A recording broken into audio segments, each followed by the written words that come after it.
Hello friends, how are you feeling tonight? I hope your mind is calm, your room dimly lit, your heart ready to drift through time. Tonight, we travel to the edge of the North Sea, to a small, wind-beaten island that once held the heartbeat of faith in medieval England.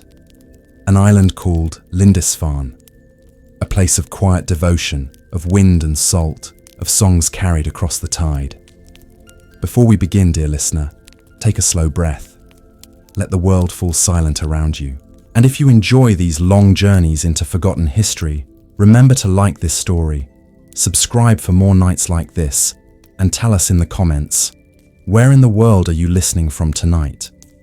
Now close your eyes and imagine the sea, grey and endless, stretching to the horizon. It is the year 793 AD, centuries before England as we know it would even exist. On the far northeastern coast, where the cold waters of the North Sea meet the wild moors of Northumbria, a tide creeps slowly over the sand. When the tide rises, the mainland disappears, and the island becomes its own world. Silent, cut off, alone in the mist. The monks call it Holy Island. To them, the sea is not a barrier, but a veil. When the waters retreat, a narrow causeway of sand appears, winding across the mudflats like a pale serpent. It glimmers faintly in the moonlight, as if leading to another realm. But once the tide returns, that path vanishes, and the island is once again surrounded by the breathing sea. At dawn, the mist lingers like a living thing. It moves slowly between the low stone buildings of the monastery. It gathers around the chapel walls, around the small gardens where herbs grow in neat rows, thyme, sage, lavender. A faint smell of salt and smoke floats through the air. Somewhere, a bell rings once, its tone soft and distant, like a call from another age. Inside the monastery, the monks move quietly through the halls. Their robes whisper across the stone floors. They rise before the sun, their lives marked by rhythm, prayer, silence, work, and sleep. Every day begins with the same gentle sound, the bell of matins, calling them to morning devotion. They do not speak, only the sea speaks here.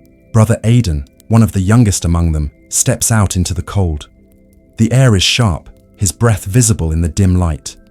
He looks toward the eastern horizon, where the mist glows faintly with the promise of sunrise. The tide has fallen away again, and the causeway lies exposed, glistening and fragile. For a moment, he thinks he can see the mainland, just a ghostly shadow of hills far away. He crosses the courtyard, his sandals wet with dew. The walls are rough stone, darkened by centuries of wind and salt. He pauses at the chapel door. Through the cracks, he hears the low hum of voices, the monks chanting the psalms of dawn. Their Latin words rise and fall like waves. There is no hurry, no noise, only the rhythm of voices blending with the sound of the sea beyond the walls. Inside, the candles flicker along the altar. The air smells of wax and the faint sweetness of frankincense. Brother Oswin, the oldest among them, kneels before the cross. His beard is white, his hands folded in prayer. He has lived here longer than anyone can remember, since the days when the great Saint Cuthbert's bones were still said to rest nearby. To the younger brothers, he is like a part of the island itself, weathered, patient, unshaken. When the prayers end, the monks disperse in silence. Some head toward the gardens, others toward the Scriptorium, a long, narrow room where they copy sacred texts by hand. The scratching of quills will soon fill that space like soft rain. Brother Aidan lingers for a moment near the door, watching as Father Oswin lights a small lamp by the altar, a flame that is never allowed to go out. They call it the flame of faith. Even when storms batter the island, even when winter snows bury the walls, that light must remain burning. It is said that as long as the flame burns, God's grace remains upon Lindisfarne. Outside, the wind picks up.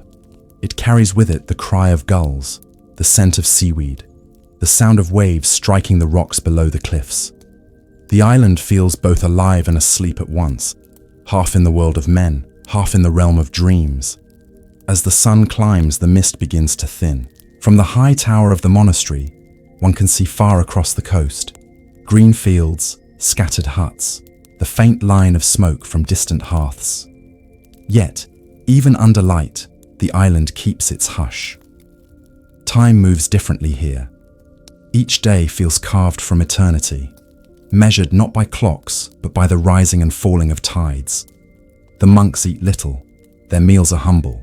Bread, fish, and thin broth flavored with herbs they grow themselves. They speak only when necessary, often in whispers, as though loud words might disturb the sea. Their devotion is their strength, and their silence their language. In that stillness, they find meaning. They believe every drop of ink, every word copied, every seed planted, is an offering. That afternoon, Brother Aidan walks toward the cliffs beyond the monastery. He carries a small wooden cross carved by his own hand. He likes to watch the waves from there, how they rise and crash, endlessly reshaping the rocks below. He often thinks about St. Cuthbert, who once lived alone on a smaller island nearby, praying in solitude while the sea howled around him. Sometimes Aidan whispers his own prayers into the wind, hoping they will be carried out to sea, where heaven might hear them. But today, something feels different. The horizon looks darker, the clouds heavier. The wind shifts suddenly, carrying a deep sound, almost like a distant drumbeat, though faint. He narrows his eyes, trying to see beyond the mist. There is nothing, only sea and sky. Still, the feeling lingers, like a shadow in the heart. By evening, the mist returns. The bell rings again, calling for vespers. The monks gather once more, their robes flowing like ghosts in the twilight. Candles glow within the chapel, their flames trembling in the draught. Outside, the sea sighs softly against the rocks. Aidan takes his place beside Father Oswin. As the chant begins, he feels a calm spread through him. The words roll over the air like waves upon sand. Kyrie Ellison, Christa Ellison, Lord, have mercy. And yet, behind that peace, the wind grows colder still. A single candle flickers and dies. Somewhere beyond the walls, gulls rise suddenly into the night sky. Their cries echo over the darkening water, wild and uncertain. The monks do not notice. They keep singing, their voices steady and pure, as though nothing could touch them here. But far out at sea, unseen through the gathering fog, shadows move upon the water. Long, narrow shapes. The creak of wood, the whisper of oars. The sea carries their sound softly toward the island, hidden beneath the chant of the faithful. The tide begins to rise again, closing the causeway, and Lindisfarne becomes an island once more, alone, surrounded by mist and mystery. The candles glow within its walls, the sea breathes beyond them, and the night deepens, vast and silent. The story of this night, the night when peace met the storm, is only beginning. The night settled over Lindisfarne with a soft, silver hush. The wind still whispered over the cliffs, carrying the faint scent of salt and seaweed to the monastery walls. Inside, the scriptorium glowed with the warm flicker of candlelight, each flame trembling as if alive among the shadows of centuries. Brother Aidan moved quietly along the long wooden table, his fingers tracing the smooth edge of a freshly prepared parchment. He lifted his quill, its nib sharp and dark, ready to spill ink onto the waiting page. The air smelled faintly of ink, beeswax, and the smoke of a small oil lamp burning low in the corner. He breathed slowly, letting the rhythm of his work settle his mind. The scriptorium was long and narrow, its high windows catching the moonlight in pale streaks. The walls were lined with shelves, stacked with leather-bound tomes and fragile manuscripts, each one a treasure of knowledge and devotion. Every book had been copied by hand, letter by letter, stroke by stroke, by monks who had come before him. The faint scratching of quills filled the room like soft rain, echoing through the stone halls and blending with the distant roar of the sea. The sound was comforting, steady, as if the walls themselves had learned to breathe with the monks. Aidan dipped his quill into the ink, its blackness thick and glistening. He watched the liquid spread over the page, turning white into black, emptiness into prayer. Every letter mattered, each stroke an offering, each word a bridge between the earthly and the divine. He paused for a moment to steady his hand and listened to the quiet around him. The only interruptions were the faint groan of the wooden floor beneath his sandals, the occasional flutter of candle flames, and the soft rustle of a page being turned somewhere further down the table. Brother Oswin, seated at the opposite end, worked with deliberate patience. His hands moved slowly, measured, as if each word required contemplation. He had copied hundreds of manuscripts in his life, his eyes sharp and his mind calm, absorbing the meaning of the sacred texts as he went. The younger monks often watched him in awe, for he seemed part of the pages themselves, his fingers dancing with devotion across the parchment. The candlelight glimmered on his lined face, revealing the deep grooves of age and the quiet determination of a life spent in service. Tonight, however, there was something in the air that made even the scriptorium feel alive in a different way. The wind outside pressed against the walls, its sighs weaving with the sound of waves below. Aidan felt a shiver pass over him, not from cold, but from a sense of something on the horizon. He shook it off and returned to his work, letting the quill guide his thoughts, letting the ink flow as a silent prayer. The manuscript before him was delicate, its vellum smooth and fragile. He traced the lines carefully, each letter a testament to faith and patience.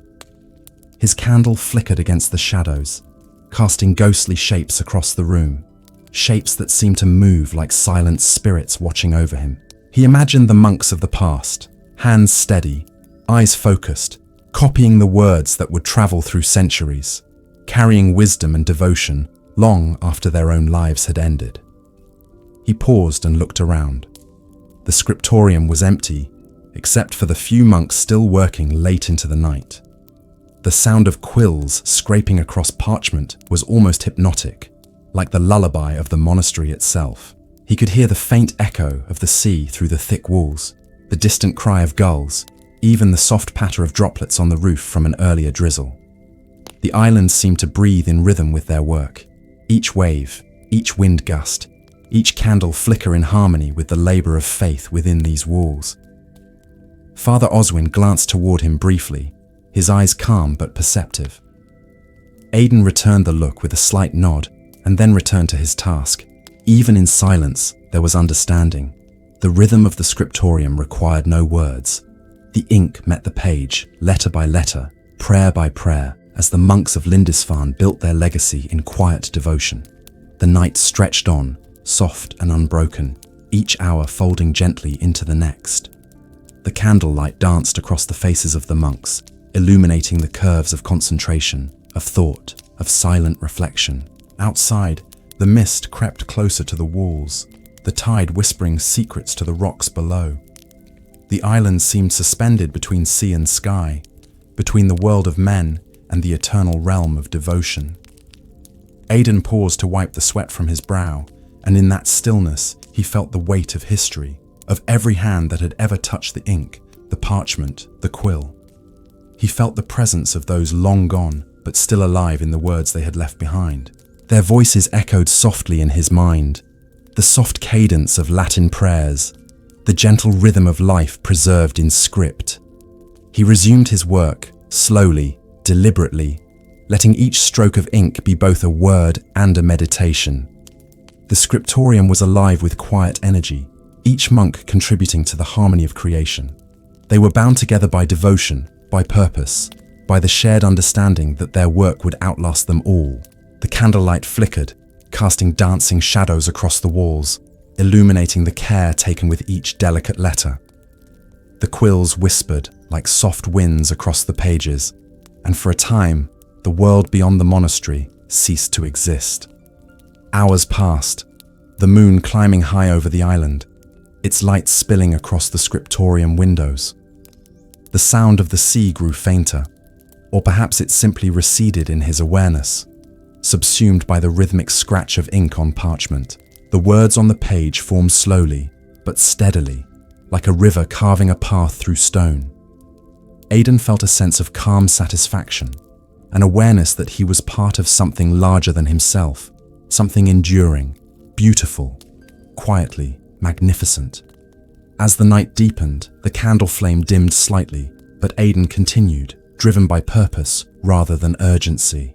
He could feel the monastery around him, its walls absorbing the work of countless monks, the quiet devotion that had built this place into a sanctuary of faith. He thought of the sea, the wind, the mist, the stone walls, and of the manuscripts that would survive long after this night was gone. He thought of the generations who would read these words, who would see the care, the love, the patience embedded in every letter, and he felt a deep, gentle pride. By the time the first faint light of dawn began to touch the mist outside, he laid down his quill, examined the page with satisfaction, and allowed himself a long, quiet breath. The scriptorium was bathed in the soft grey glow of morning, the candles flickering low, almost spent, but still burning. Aidan looked out toward the sea, the mist curling like smoke over the cliffs, carrying the scent of salt and herbs, of earth and stone. He felt the island hold him in a gentle embrace, protecting the work, protecting the faith, protecting the calm of the night. And as the monks prepared to gather for matins, he knew that the night had been recorded in every line, every letter, every quiet moment between candlelight and ink.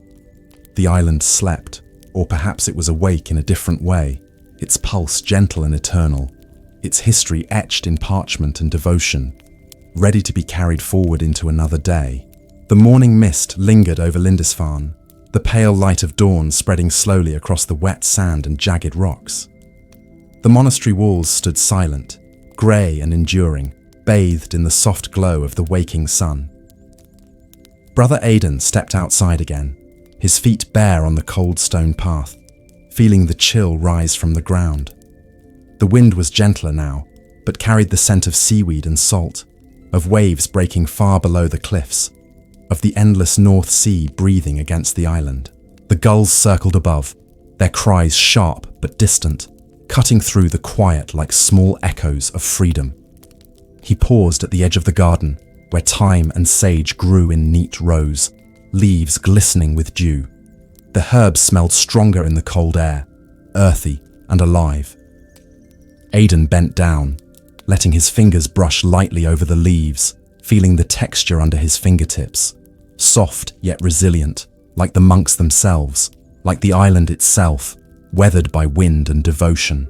The monastery behind him was quiet, the scriptorium still faintly glowing with candlelight from the night before, the faint scratching of quills lingering in memory as a soft rhythm in the walls. The tide was low, the sandbar stretching across the mudflats, grey and gleaming like silver in the early light. Aidan imagined the countless monks who had walked this path before him, carrying ink and parchment, crosses and prayers, their footsteps fading in and out of memory. He could almost hear the echoes of their voices, the soft Latin prayers floating on the wind, the hum of devotion blending with the murmur of the waves. It was a sound that had always been here, even before he was born, even before the monastery itself had risen from the rocks of the island. It was the sound of the sea, and it carried everything that had happened, everything that would happen, everything that would never be forgotten. He walked slowly toward the cliffs, his eyes scanning the horizon. The waves rolled in gentle rhythm, then rose suddenly, hurling white spray against the rocks below. The sound was both soothing and immense, like a great voice speaking across time, like a hymn in a language older than words. The gulls wheeled above, shouting their own messages to the wind, and the distant cries of seabirds mingled with the whisper of the waves, creating a music that seemed endless and eternal.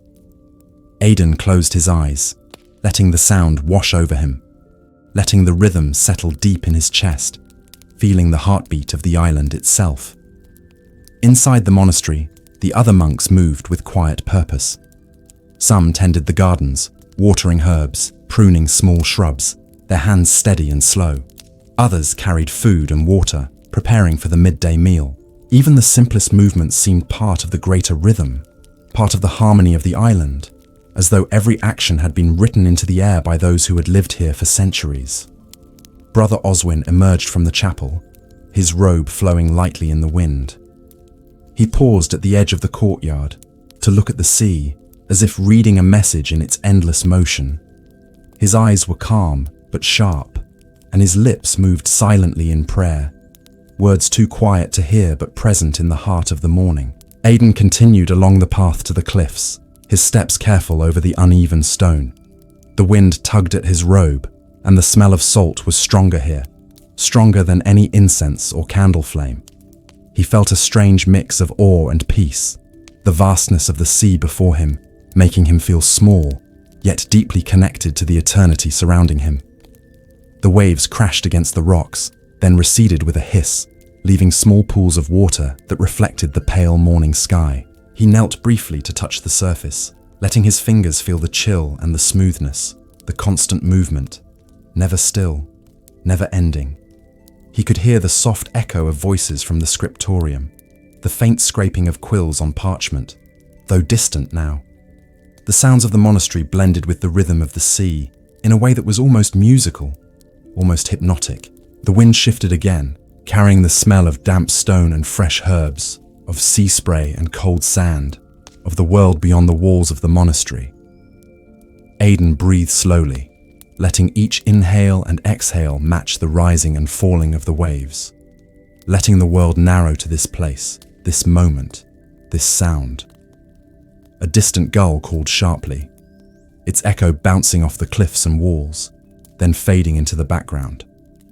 The tide crept in, covering patches of sand.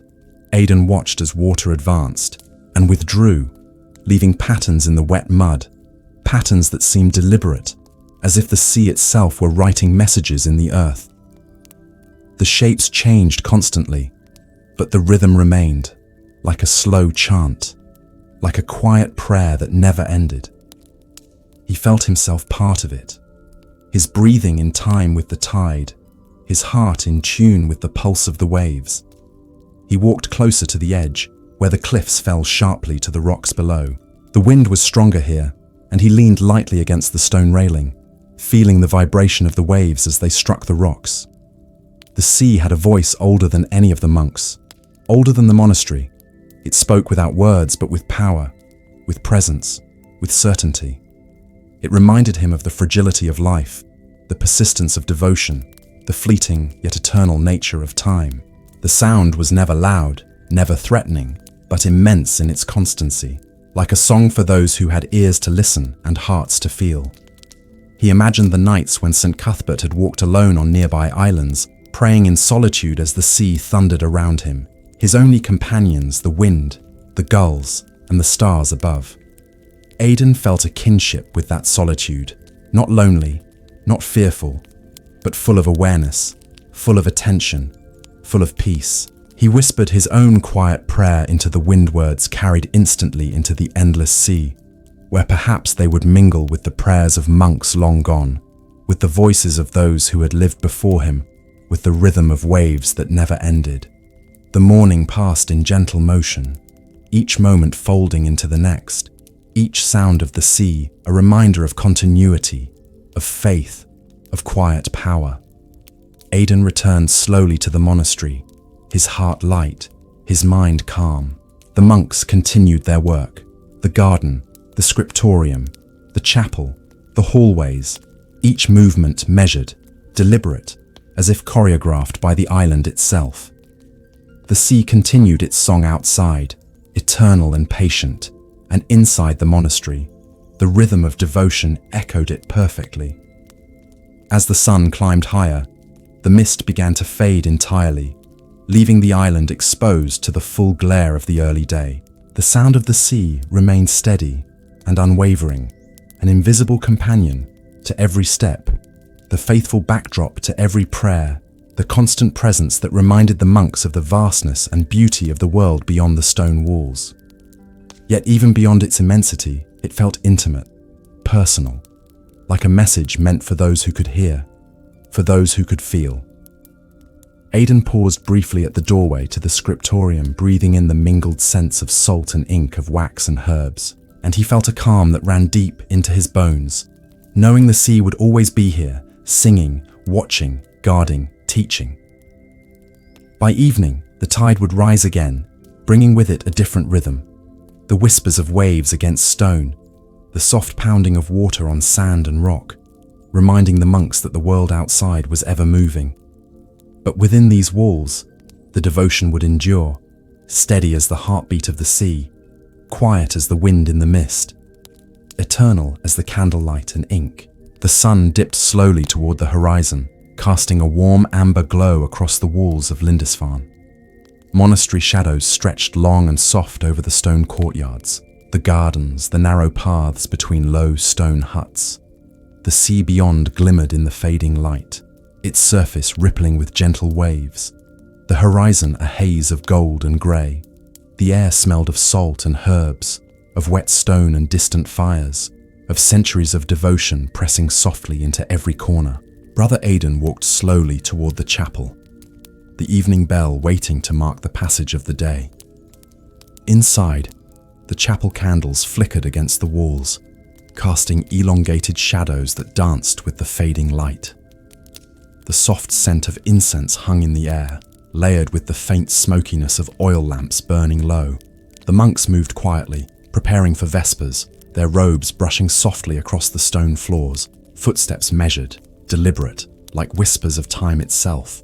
Brother Oswin stood near the altar, his hands folded in calm reflection, his eyes tracing the worn stone of the sanctuary, as if reading the very memory of the place. Even in silence, the monastery felt alive, its heartbeat carried in the rhythm of candles, the sigh of the wind, the distant, eternal pulse of the sea. Aidan took his place among the others, his eyes tracing the worn edges of the wooden pews, the small carvings etched by monks of centuries past. He could feel the warmth of the candle flames on his face, the subtle vibration of the walls as the wind pressed against the stone, the faint echo of gulls circling above the cliffs. The day had been filled with quiet labours, the gardens, the scriptorium, the careful copying of prayers and psalms. And now dusk brought the reward of stillness, the soft rhythm of devotion that marked the end of one day and the promise of another. The bell was large, its bronze surface worn smooth by generations of hands. The rope hung heavy in the hands of the bell ringer, its fibres frayed by years of use. As the monks gathered, one of the older brothers lifted the rope slowly, feeling the weight of centuries within the bronze. The first swing sent a soft vibration through the tower, the sound rolling gently outward, over stone and sand, over the water, over the cliffs. The tone was deep and full, resonant in a way that seemed to touch the bones, quietly commanding yet gentle in its presence. The monks paused to listen, the sound washing over them, carrying a calm that seemed older than the island itself. The bell rang again and again, its tolling steady, patient, measured. It was more than a signal of time. It was a language of devotion, a rhythm that connected every soul on the island to the life of the monastery, of the sea, of the world beyond. Lines of prayer formed in Aidan's mind, quiet, unspeaking, shaped by the resonance of the bell, by the scent of incense and wax, by the soft flicker of candles against stone.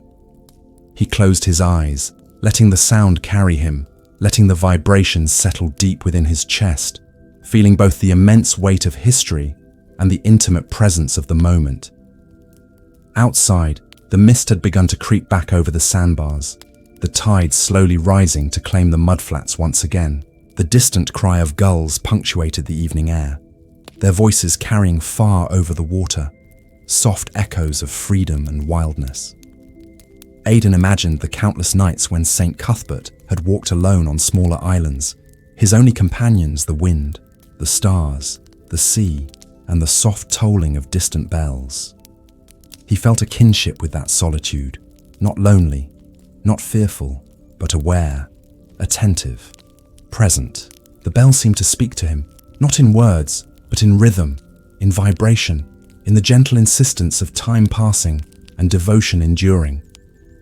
The monks began their chants, Kyrie eleison, Christe eleison, voices rising and falling with a harmony that seemed to flow with the wind outside, with the sound of waves crashing far below the cliffs. with the pulse of the tide as it crept over the sandbars. Every note felt deliberate, slow, like a meditation expressed in sound, each syllable a brushstroke in the living tapestry of the monastery. Even the youngest monks moved with care, their voices soft but sure, blending into the pattern created by centuries of devotion, the careful copying of texts, the tending of gardens, the preparation of meals, and now, the tolling of the bell. Aidan watched the flame of the altar candles flicker, casting shadows on the stone walls, the carvings in wood, even the faces of the monks gathered for prayer. He could feel the weight of the day lifting, carried away by the sound of the bell, by the rhythm of their voices, by the rising tide that carried its own quiet music against the cliffs and rocks.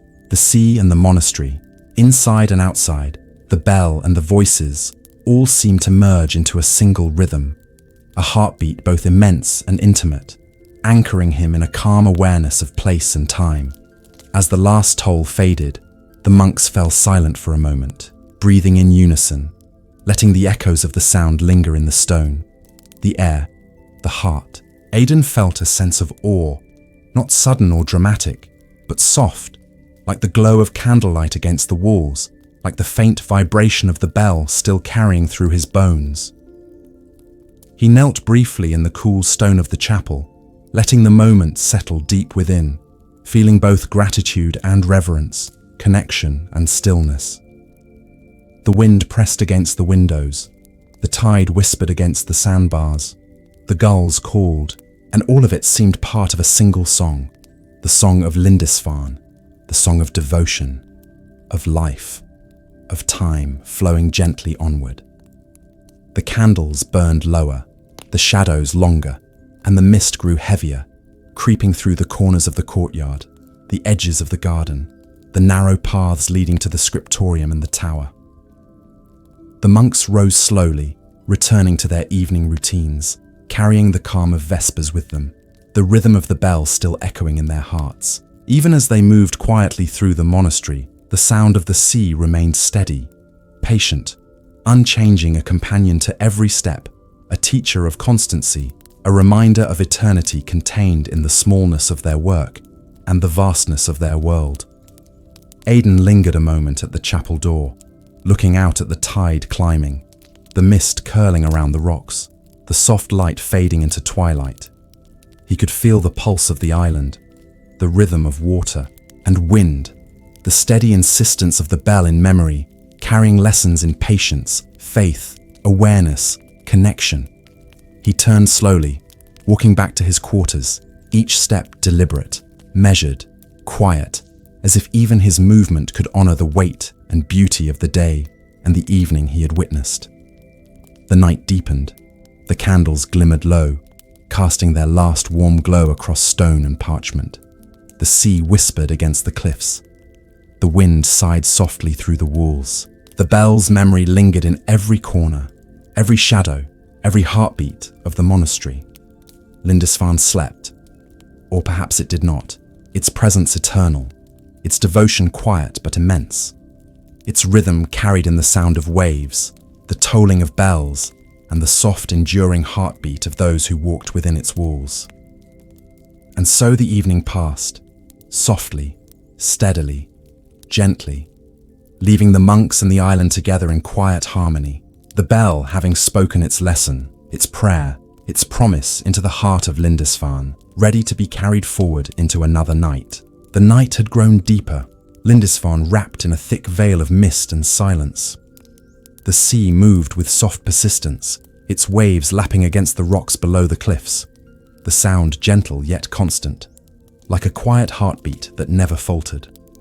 Brother Aidan stepped outside the monastery walls, carrying a small lantern in his hands. Its flame flickered against the damp air, casting a narrow circle of warmth and light around him. He walked slowly across the stone path, toward the edge of the island, where the sand met the sea. The tide was low, leaving shallow pools that reflected the pale moonlight, the rocks glistening with wetness and secrets from centuries past. The wind carried the faint scent of salt and herbs, of wet stone and smoke from distant fires. The aroma of life on an island lived in devotion. The lantern trembled slightly in Aidan's grasp, its light dancing over the worn stone walls, the low garden fences, the edges of the narrow paths that led toward the shore. He paused for a moment to listen. The only sounds the whisper of wind, the distant call of a gull, the sigh of waves against the rocks, the soft echo of the monastery behind him. The world felt suspended between moments, between time and eternity, between what was seen and what was felt. He descended slowly toward the beach, each step careful over stones slick with moisture. The soft sand gave under his feet, the lantern casting faint shadows across the rippling surface of the tide pools. He could see shapes in the water, small and fleeting, the reflections of clouds, the flicker of stars, even the pale glow of the moon caught between layers of mist.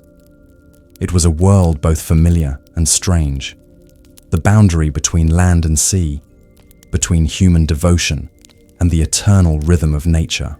Aidan felt the weight of centuries in the air, each breath carrying stories he could almost hear in the hush of the night.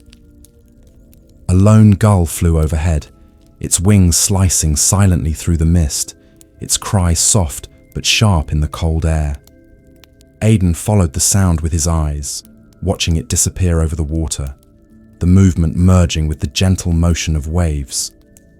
The lantern's glow seemed small against the vastness of the sea, but in its light, he felt presence, comfort, guidance. It reminded him of the monks who had walked this path before, of St. Cuthbert and his solitude, of prayers sent into wind and tide, a signal to the divine, a promise to themselves. Aidan whispered a quiet prayer, letting the words mingle with the hush of the night, with the salt of the sea, with the rhythm of waves that had existed before him and would continue long after. The tide slowly crept inward, the wet sand swallowing the reflections of the moon, the lantern, the scattered rocks, and Aidan's careful footprints. He knelt briefly at the water's edge, letting his fingers brush the cold surface, the movement constant and gentle, shaping small ripples that disappeared as quickly as they came. The sea's voice was both soft and immense, its presence vast, its rhythm eternal. It spoke without words, teaching patience, steadiness, humility, and reverence for the smallness of human life in the face of nature's grandeur. Aidan looked back toward the monastery, the warm light spilling from the windows, the shadowed figures of monks moving quietly in their evening tasks, the smell of herbs, incense, and candle wax drifting outward with the wind. He felt the two worlds connected, the human and the natural, the temporal and the eternal, woven together in quiet harmony. The lantern's flame trembled again, casting moving shadows on his robe, the sand, the nearby stones.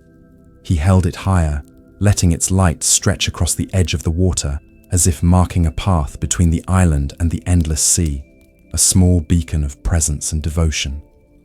He thought of the manuscripts copied in the Scriptorium, letters and prayers etched into parchment, words that would survive centuries, carrying the rhythm of faith, long after the hands that wrote them had returned to dust. He thought of the quiet meals, of tending gardens, of walking these same paths under the moon, the tide, the mist, the eternal pulse of devotion that bound the monks to Lindisfarne.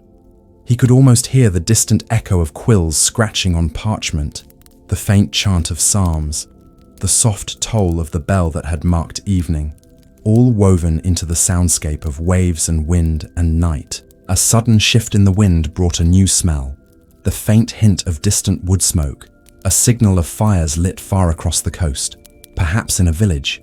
Aidan could not see but could sense. This small detail grounded him, the presence of human life beyond the island, a reminder of connection, of continuity, of a world moving in tandem with the rhythm of faith, prayer, and the sea. The lantern's flame flickered once more, and he let it swing gently in his hand, its glow dancing across the stones, the sand, the shallow pools of water, catching the ripples of tide and reflection. He moved along the shore, walking slowly, taking in the quiet intricacies of the night.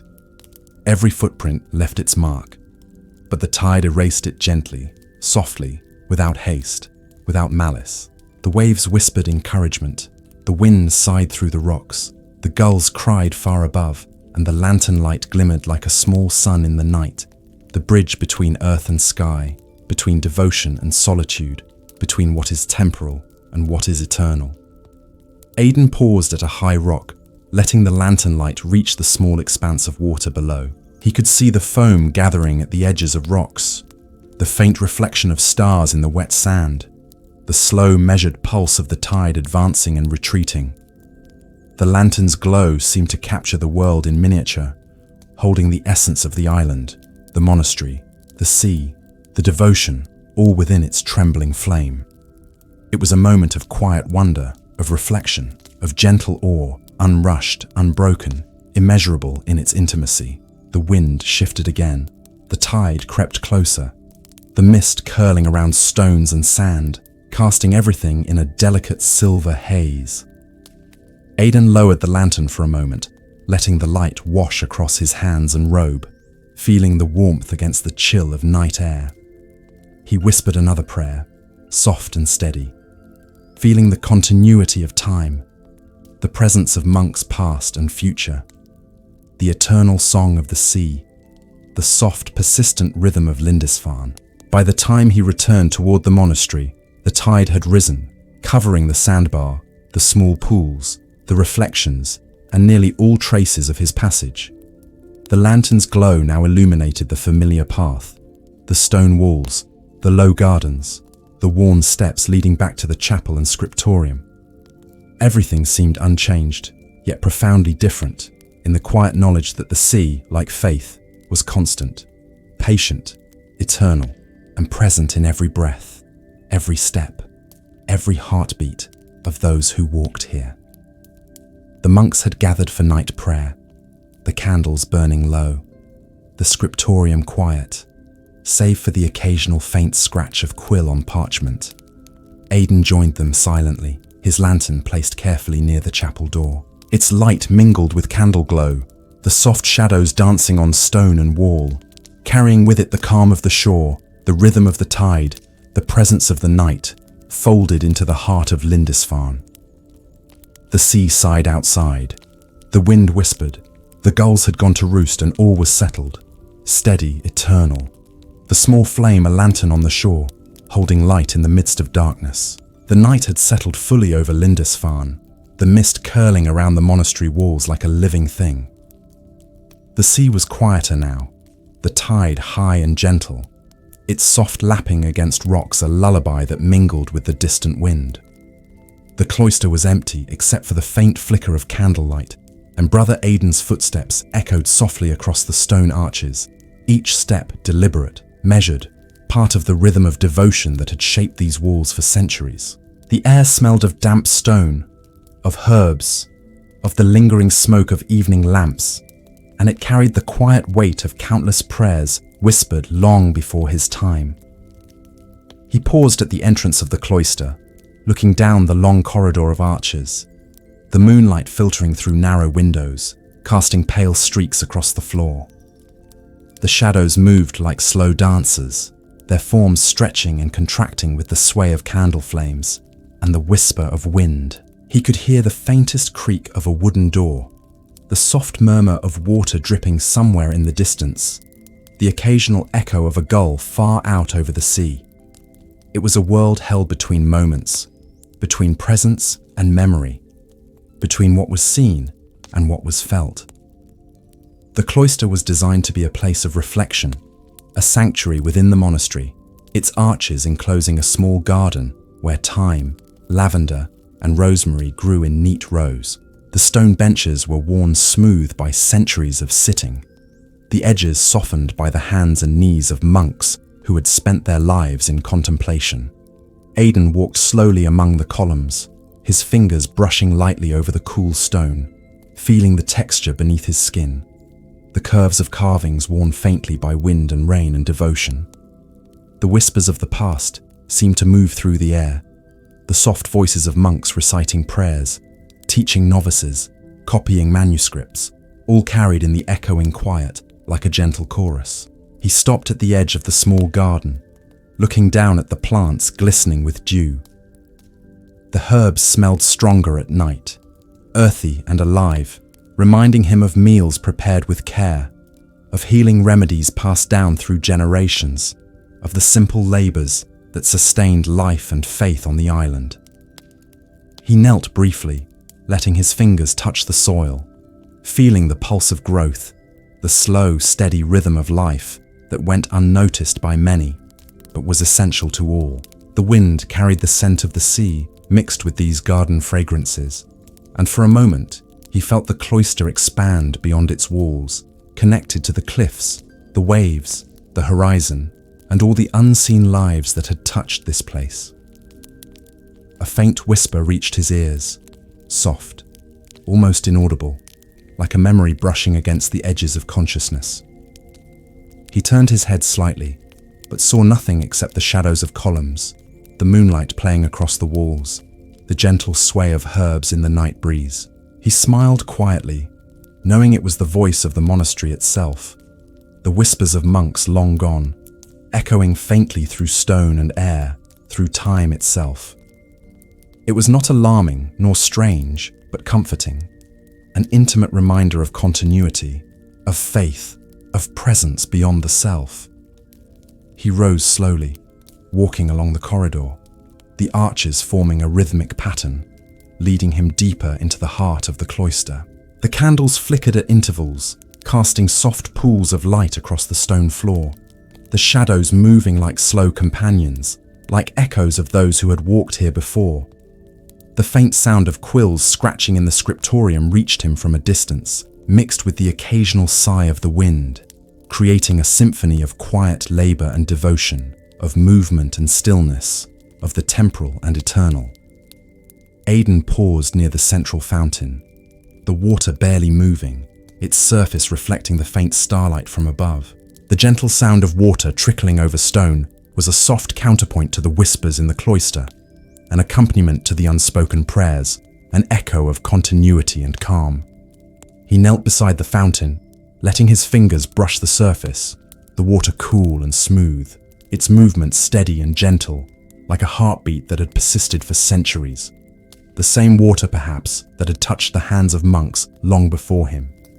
He closed his eyes, breathing slowly, letting the rhythm of wind, water, and whispers fill his senses.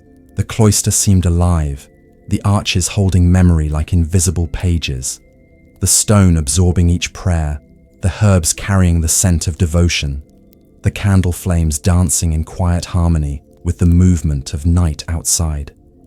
The sea's distant voice was constant, the tide rising and falling, its rhythm mingling with the echoing whispers, with the faint creak of floorboards, with the soft scratching of quills, with the sighs of wind through narrow windows. The whispers grew slightly louder in his mind, not in volume, but in clarity, like words carried on a gentle current of air, like faint echoes of instruction, of guidance, of soft encouragement from those who had walked before. He felt their presence not as ghosts, but as companions, teachers, and guides, reminding him that the life of the monastery was more than the copying of texts, more than tending gardens, more than prayer alone. It was the careful weaving of moments, actions, attention, devotion, and care, all flowing together into the quiet river of time that carried them forward. He rose again, walking toward the narrow exit that led to the inner cloister courtyard, the wind carrying the faint scent of wet stone and salt, the sound of distant waves ever present, the shadows shifting slowly with the lanterns and candles placed along the path. He passed small alcoves, each holding faint carvings or inscriptions, memories of those who had lived, worked, prayed here for decades, centuries, each life a thread in the tapestry of Lindisfarne. The whispers followed him softly, like a song too subtle to be sung aloud, a melody of presence, attention, continuity, faith. Aidan paused at a small wooden door, its surface worn smooth by hands over the years. The faint creak of its hinges matched the rhythm of the cloister, the heartbeat of stone, the subtle sigh of the night. He pushed it open slowly, entering a small chamber used for meditation and study, the flickering candlelight illuminating shelves of manuscripts, small icons, rosary beads, and carefully stacked herbs. The room smelled faintly of old parchment, incense and wax, the perfect combination of devotion and calm. It was a private sanctuary within the larger sanctuary, a place for whispers that needed no voice, for reflection that required no hurry, for connection that existed quietly between self, place, and time. He settled on a wooden bench, letting the candlelight illuminate the page before him, a manuscript of Psalms, its letters dark and precise, the product of long hours of labor and patience. He traced each line slowly, letting the rhythm of reading, of comprehension, of devotion settle deep into his mind, each word a bridge between centuries, between those who had written it and those who would read it, between night and day, earth and sea, stone and wind. The whispers continued softly around him, not intruding, but accompanying, like a gentle wind guiding a sail, like the soft pulse of the tide at night, like the heartbeat of Lindisfarne itself. Outside, the mist grew thicker. The distant sound of waves softened, blurring the boundary between sea and sky, between monastery and horizon. The cloister felt infinite, its arches stretching not only across stone but across time, holding memory, holding devotion, holding the quiet work of generations. The whispers became a lullaby, a gentle, steady current carrying Aidan into a state of calm awareness, of presence, of belonging, of understanding that each quiet act, each whispered prayer, each careful stroke of ink was part of a vast, enduring song played softly across centuries. By the time he rose to leave, the first faint light of dawn had begun to creep through the high windows, the mist beginning to fade, the sea still singing softly in the distance, the whispers fading gently into memory. Aidan walked slowly back toward the main hall, his steps deliberate, quiet, harmonious with the pulse of the cloister, the rhythm of candlelight, ink, sea, and wind.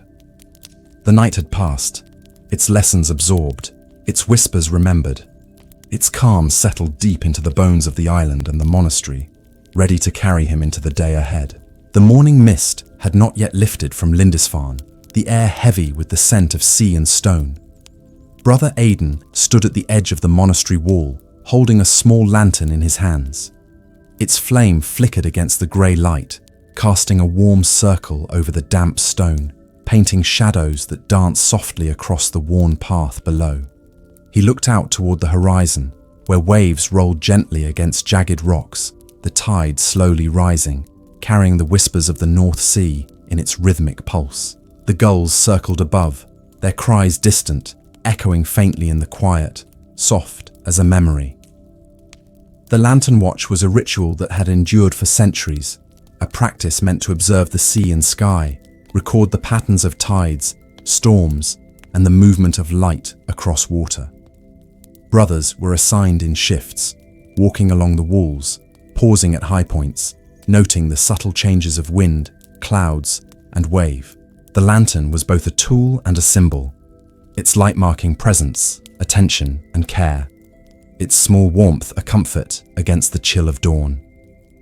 Aidan moved slowly along the wall, feeling the rough stone under his bare feet, the wind tugging lightly at his robe, the quiet rhythm of his own breathing in harmony with the pulse of the sea. He paused at a corner tower, leaning slightly against the cold stone. The lantern cast long shadows across the inner courtyard, the gardens, the paths leading to the scriptorium and chapel. He could hear the faint creak of doors in the distance, the soft rustle of robes, even the subtle scratch of quills on parchment from monks already at work. The monastery itself seemed alive, the stone absorbing and reflecting light, sound, presence, its history pressing softly against every wall, every floor, every archway. It was a world both temporal and eternal, anchored in devotion, observation, ritual. The sea beyond stretched endlessly, the waves rolling in measured rhythm, their sound constant, calm, soothing. Aidan traced the patterns on the water, the swell and fall, the way the sunlight reflected briefly before being swallowed again by mist. He imagined the generations of monks who had watched these same waters, tracking tides, reading signs in clouds, and waves, recording storms in manuscripts. marking patterns that might seem ordinary, but held the quiet wisdom of centuries. The lantern's light flickered again, casting shadows over his hands, over the stone, the distant cliffs, and he felt the continuity of presence, of ritual, of attention that had never ceased. A sudden cry of a gull echoed across the island, the sound sharp against the gentle lapping of the tide. Aidan looked toward the horizon, noticing the movement of clouds, the subtle shift of wind, changes too slight for those untrained, but evident to those who observed with care. He noted the reflection of light on waves, the slow darkening of a distant patch of sea, the glimmer of sandbars emerging from shallow water, and the lantern's light seemed to hold the rhythm of it all in a small circle. Steady, calm, attentive. He descended slowly from the tower, walking along the stone path that led toward the outer walls, the lantern casting small, wavering circles of light at his feet. He paused at intervals, looking over the edge at the rising tide, the scattered rocks, the foam gathering in soft white pools. A gentle breeze shifted, bringing the smell of wet sand, moss and seaweed, of herbs and candle smoke from within the monastery.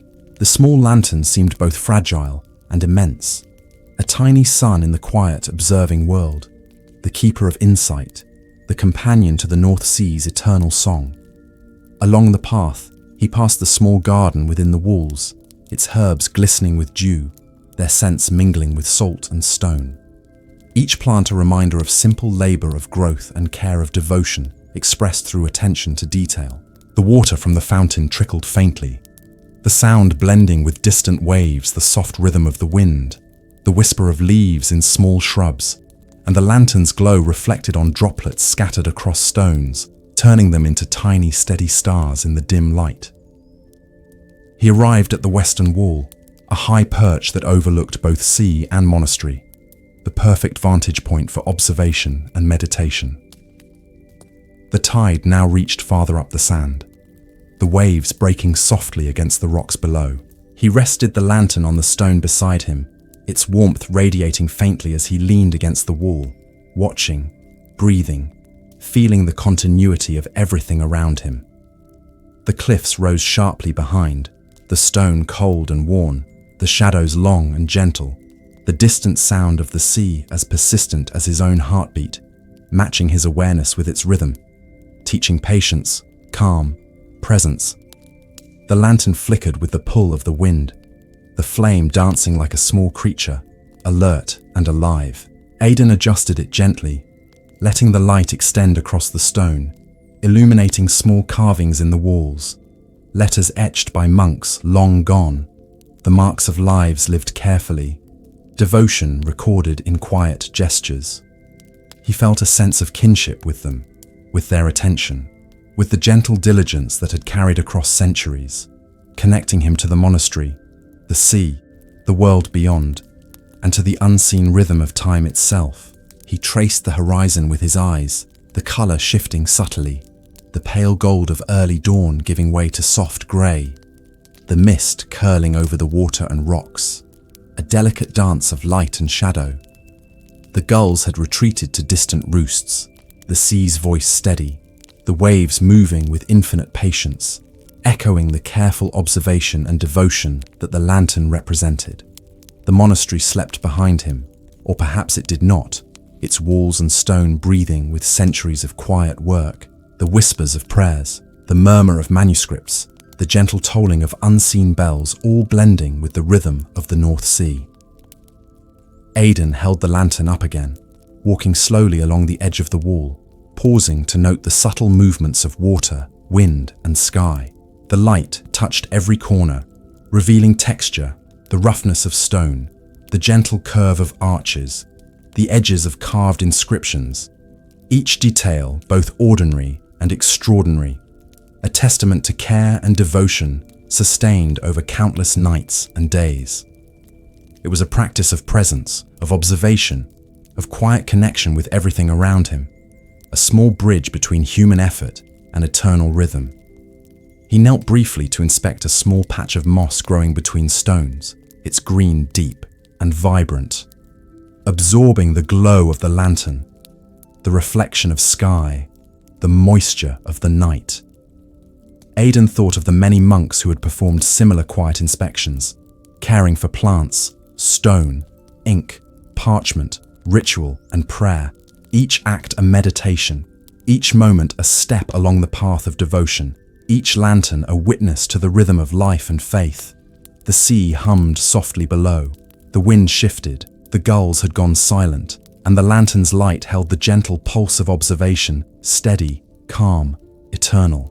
By the time he returned toward the main monastery, the first hints of dawn were brushing the eastern horizon, the tide still rising, the mist slowly lifting, the sea reflecting soft, pale colors of early morning. The lantern's flame flickered one last time as he set it down carefully in its usual place, its light mingling with candle glow from within the walls, the quiet heart of the monastery, its presence a bridge between night and day, between devotion and observation, between human attention and eternal rhythm. Brother Aidan took a deep breath, feeling the pulse of the sea, the weight of centuries, the quiet song of the lantern, steady and persistent, carrying the calm of Lindisfarne into the waking day. The first light of dawn seeped slowly through the narrow windows of Lindisfarne, casting pale stripes of gold across the stone floor of the Scriptorium. The air smelled faintly of ink, parchment, candle wax, and the lingering scent of herbs that had been brought in from the garden the night before. Brother Aidan entered quietly, his footsteps soft against worn stone, his lantern now extinguished, its small warmth replaced by the gentle rise of morning light. The room was hushed except for the distant murmur of wind outside, the faint sound of tide moving over the sandbars, the occasional creak of a shutter as it responded to the breeze. The scriptorium itself seemed to breathe, the stone absorbing centuries of labor, faith, attention, quiet devotion. Long wooden tables lined the room, scattered with manuscripts in various stages of completion, sheets of vellum, ink pots, quills carefully trimmed and prepared for the day's work. The walls were lined with shelves, stacked high with texts both worn and new, each a record of prayers, psalms, observations, lessons passed from one generation of monks to the next. Aidan moved to a familiar table, letting his hands brush over the surface. The wood smooth from years of careful use, its edges darkened from repeated contact, its corners worn round by the weight of manuscripts and the gentle diligence of many hands. He placed his satchel down carefully, pulling from it a fresh sheet of vellum and a quill, prepared for the morning task of copying psalms from a master text. The ink was black and thick, the smell sharp and grounding, reminding him of the discipline and patience required for this work. He dipped the quill, letting the tip absorb the ink, then began slowly to trace letters onto the page. The scratch of nib against vellum soft but deliberate, each stroke, measured, intentional, carried with the rhythm of breath and thought. The scriptorium felt vast, yet intimate, the high arched ceiling echoing faintly with each careful motion, each whisper of wind through narrow windows, each pulse of quiet concentration. Outside, the sea began to catch the first pale colors of dawn, the waves reflecting a soft silver light, the tide continuing its steady rise, the gulls still distant and silent. The scriptorium seemed to exist in its own world, cut off from immediate time, anchored in devotion, study, and creation. The manuscripts on the table, each a labor of care, were small islands of permanence in the flow of passing hours. Each letter etched a testament to patience, faith, continuity. The candlelight flickered faintly despite the increasing morning light, its presence subtle but comforting, its warmth mingling with the scent of ink and parchment, softening edges, bringing life to stone and wood. Aidan paused briefly to look around the room, observing the subtle details, the way dust settled lightly in corners, the faint spiral of smoke from a candle just snuffed, the soft glint of sunlight on polished ink pots, the tiny imperfections in vellum that made each sheet unique, the careful stacking of manuscripts, each in order, each attended to with the care of centuries. The scriptorium was a living memory, a space that carried voices not in sound, but in presence, in labor, in quiet observation, connecting monks across generations in a rhythm of work, attention, faith. He resumed copying, letting his eyes trace the letters from the master text onto his page, his hand moving slowly, deliberately, each stroke absorbing time and care, each word an echo of countless prayers and psalms written before him. He could feel the weight of history in the room, the accumulated focus and patience of those who had labored here, the continuity of life on the island, the subtle, enduring rhythm of the monastery itself. The faint scratch of quills, soft sighs of concentration, the gentle shift of wind through windows, even the distant, persistent pulse of the sea, all formed a tapestry of calm, steady, quiet devotion that surrounded him like a gentle current. He paused again, to look toward a window, the mist lifting slowly, the tide revealing small sandbars and rocks, the faint reflection of clouds and stars fading beneath the morning light. The room seemed to glow in response, the stone absorbing the soft warmth, the manuscripts catching the light, the ink glinting faintly as if acknowledging the presence of sunlight, the quiet observation of time, of devotion, of presence. The air felt alive with small movements, the turn of a page, the slight dip of quill to vellum, the soft, almost inaudible creak of a bench settling under a kneeling monk, the whisper of wind through narrow windows, the faint pulse of waves far below. Aidan's thoughts wandered to the monks who had walked these paths centuries before, who had tended to manuscripts with similar care, who had lived in quiet rhythm with sea, stone, wind, faith, prayer. He imagined their hands tracing letters, pausing to meditate on meaning, pausing to breathe, pausing to attend to both spiritual and practical needs of life on Lindisfarne. He could feel a connection across time, a bridge between past and present, between hands and hearts, bodies and spirit. The Scriptorium, a vessel holding all of it gently, carefully, faithfully. He traced another line, the quill moving with soft precision, letting the letters form naturally, slowly, each stroke carrying both meaning and rhythm. The scratches of ink seemed to echo faintly across the room, the sound amplified by silence, by concentration, by centuries of careful labor. The scent of ink mingled with faint candle smoke, with the earthiness of herbs stored near the walls, with the faint saltiness of sea air filtering through open shutters. It was a world rich in sensation, yet quiet, full yet restrained, immersing him in a gentle focus that expanded beyond himself. Hours passed quietly, the light shifting gradually, the shadows lengthening and shrinking with the sun's slow movement across the sky.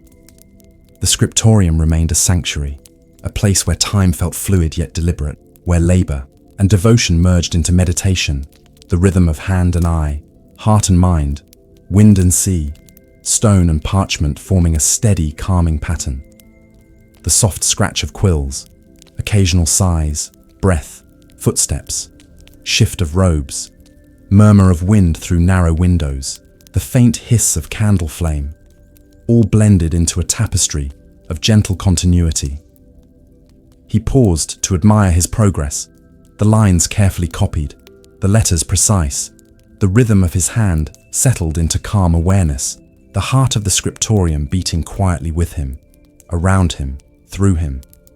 The manuscripts themselves seemed to hum softly, not in sound, but in presence, in memory, in the layered echoes of devotion, attention, faith that had built them over generations. It was a room that demanded patience, yet rewarded it with a profound sense of continuity, of belonging, of quiet intimacy with time itself. Aidan laid down his quill, letting his eyes wander across the room, the stacks of manuscripts, the faint dust motes rising in shafts of sunlight, the distant tide and the hint of sea spray on the air, the soft light reflecting on polished ink pots, the faint shadows of arches, the candle flicker. He breathed deeply, absorbing the rhythm, the quiet, allowing it to settle into bones and mind, feeling connected to generations of monks, connected to sea and stone, connected to time itself. The scriptorium's quiet enveloped him, a gentle, steady presence, anchoring him in devotion, calm, patience, continuity. He rose slowly, leaving the quill and vellum neatly arranged, walking toward the door, the soft echo of his steps joining the faint symphony of wind, sea, stone, ink, prayer, history. The morning had deepened, the mist retreating, the tide fully revealed, the sun rising higher, the lantern from the night before, now replaced by the soft, steady light of dawn. The scriptorium remained calm, steady, immense in its quiet, alive with centuries of presence, faith, attention, its whispers lingering softly for those who listened, those who walked gently through its stone halls, those who carried its rhythm in heart and hand into the day ahead. The morning had settled fully over Lindisfarne, the soft light spilling across stone walls, the faint mist lingering near the shore, the sound of distant waves, a steady companion to the hush of the monastery. Brother Aidan moved slowly through narrow corridors, passing wooden doors and low arches, his feet muffled by worn rugs, the air filled with faint scents of herbs, incense, stone, and salt carried by the sea breeze. He carried a small basket of freshly baked bread, its aroma warm and comforting, reminding him of simple labors, of ovens stoked with care, of meals prepared not for grandeur but for sustenance, attention, devotion. The monks gathered quietly in the refectory, the long tables arranged simply, the benches worn smooth by countless years of presence. The morning meal was modest: bread, cheese, fresh herbs, perhaps a small portion of fish from the surrounding waters, tea brewed from gentle herbs, water carried from the spring near the cliffs. The sound of preparation was soft, the scrape of knives, the gentle clink of bowls, soft murmurs of monks already seated, each movement deliberate, careful, calm, the rhythm of attention guiding every gesture. Aidan placed the bread upon the table, noting the small variations in shape, the crust slightly darker in one loaf, the scent rising warmly as it joined the air around him. He looked at his fellow brothers, their faces serene, their eyes calm, the gentle acknowledgement of presence conveyed with nods or soft murmurs rather than speech. The room was alive in quiet, each monk attending to his own needs while remaining connected to the larger rhythm of community, the scriptorium, the chapel, the sea, stone, and wind outside. He settled on a bench, taking a piece of bread in hand, feeling its warmth, its texture, the faint resistance of the crust, the softness within. He chewed slowly, attending to each motion, each bite a meditation, a connection to the labor that had produced it, from grain to kneading to baking, from the soil tended with care to the hands that had shaped and carried and prepared it. It was a small ritual, unnoticed by many, remarkable only in its quiet presence, its capacity to root attention in the immediacy of the moment. The room filled with faint sounds, the soft rustle of robes, the occasional sip of tea, the faint clink of a bowl against a wooden table, the movement of a monk reaching for herbs or water, all harmonizing in a slow, steady rhythm that echoed the movement of the sea, the sway of trees in the gardens, the wind across the cliffs. It was a meditation of presence, each sound a thread woven into the quiet fabric of daily life, each action a step along the path of attentiveness, devotion, connection. Aidan's eyes wandered briefly to the window, the tide now fully revealed, the sandbars gleaming wet and pale, the waves rolling gently against scattered rocks, the horizon muted in the morning light. The soft cries of gulls far away joined the distant whisper of wind, adding subtle layers to the symphony of quiet presence within the refectory. He thought of the centuries of monks who had sat at these very tables, eating simple meals, praying silently, attending to manuscripts, gardens, chapels, all within the rhythm of devotion, all measured in patience, care, continuity. He reached for a small piece of cheese, its texture firm but yielding, the scent faintly earthy, mingling with bread, herbs, tea, with the warmth of the room, the gentle play of light across stone and wood. He bit carefully, letting the flavor linger, its simplicity reminding him of the larger pattern of life on the island, the interweaving of work, prayer, attention, faith, connection to the world beyond and within.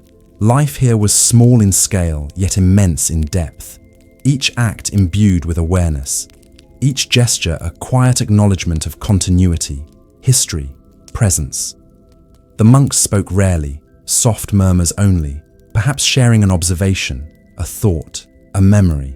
Never raised voices, never abrupt tones. The atmosphere steady, calm, immersive. They ate slowly, attending to the sensory experience of nourishment, the texture of bread, the aroma of herbs, the gentle warmth of tea, the visual symmetry of the simple table, the movement of sunlight through the high windows, the shadows shifting gently across stone wood benches and walls. It was a communion of quiet attention, of presence, of shared but gentle experience. Aidan thought of the garden outside, its herbs recently tended, the soil moist, the plants glistening with dew, each leaf a result of careful attention. He remembered the water drawn from the spring, carried slowly along stone paths, the baking of bread, preparation of meals with care. Each step deliberate, each moment a meditation in action. It was not labor for labor's sake, but devotion expressed through action, attention given to every detail, small or large, visible or unseen. A single loaf of bread, a piece of cheese, herbs gathered with care, tea brewed with attention. Each held meaning in its quiet simplicity, each connected to centuries of practice and care. The tide moved steadily outside, the waves gentle, the cliffs etched with the passage of wind and sea.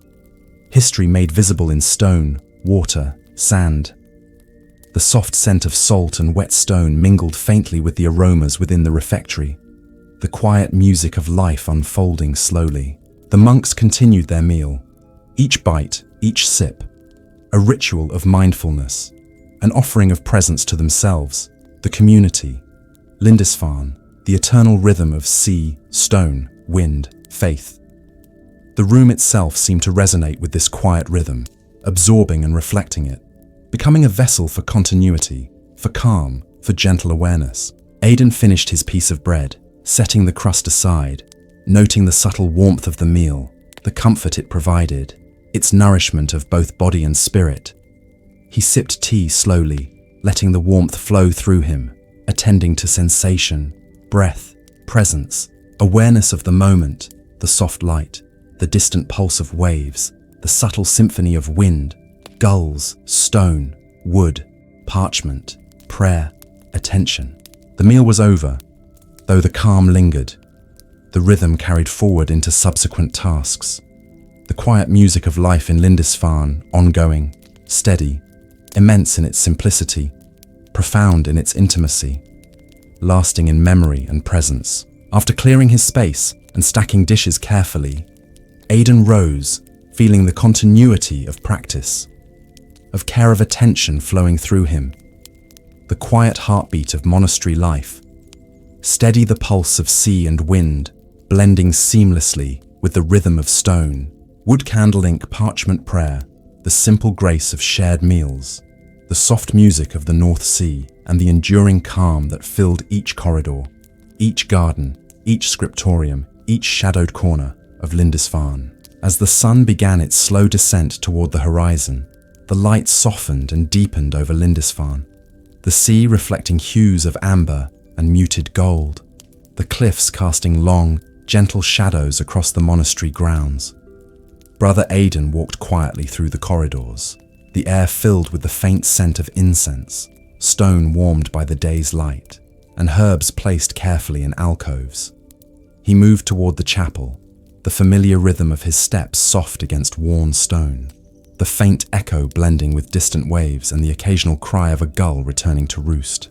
The evening was a time of reflection, a transition from day to night, from labor to devotion, from observation to contemplation. The chapel doors, heavy and wooden, stood open, allowing the cool evening air to mingle with the lingering warmth of sunlight and candle flame inside. The scent of beeswax, incense, aged wood, and stone combined into a quiet perfume that seemed almost tangible, settling softly on skin, hair, robes, and the very air itself. Aidan entered slowly, noting the arrangement of benches, the altar adorned with simple cloths, candles, icons, and small vessels of water from the spring near the cliffs. The light played across carved stone and polished wood, the shadows stretching gently, embracing every corner with calm, the chapel alive in stillness, yet imbued with centuries of whispered prayers and quiet devotion. The evening chants began soon after the monks gathered, voices rising softly, carefully, each note deliberate, each syllable carried with attention, faith, presence. The sound was not loud nor forceful, but enveloping. A steady, gentle current flowing through the stone halls, the arches amplifying and carrying each tone, the rhythm of breath and voice blending with the subtle movements of wind outside, the faint pulse of waves against distant rocks, even the soft creak of candles settling in their holders. It was music of devotion, of continuity, of presence, a meditation expressed in sound, a bridge between human intention and eternal rhythm. Aidan joined the assembly, his eyes lowered, his posture attentive yet relaxed, feeling the calm wash over him with each rising tone, the vibrations of voice filling the chest and softening the mind. The chants carried psalms, ancient verses repeated with care over generations, the words themselves imbued with meaning, the music amplifying their significance, the repetition a form of gentle devotion that allowed attention to settle deeply like sediment in clear water, like waves returning slowly to shore. The voices of the monks intertwined, never clashing, never rushed, forming a tapestry of sound that was both intimate and expansive, anchoring the present in the continuity of centuries. He allowed himself to be immersed in the rhythm, not merely hearing, but feeling the rise and fall of phrases, the soft extensions of vowels, the pauses between breaths, the gentle swell and retreat of multiple voices blending, shaping, flowing together. It was a meditation without distraction, a lesson in presence, a quiet instruction in the art of paying attention, of attending fully to each moment while still acknowledging the span of time and effort that had created it. The stone walls absorbed each note, releasing echoes softly, folding layers of sound into layers of memory, history, continuity. The lanterns along the walls flickered faintly, their light dancing across stone and wood, the shadows responding in kind, elongating and contracting, interweaving with the waves of sound. The scent of incense curling upwards softly, a partner to the voices, an invisible line threading through the room, the gentle pull of air as it carried fragrance, voice and warmth.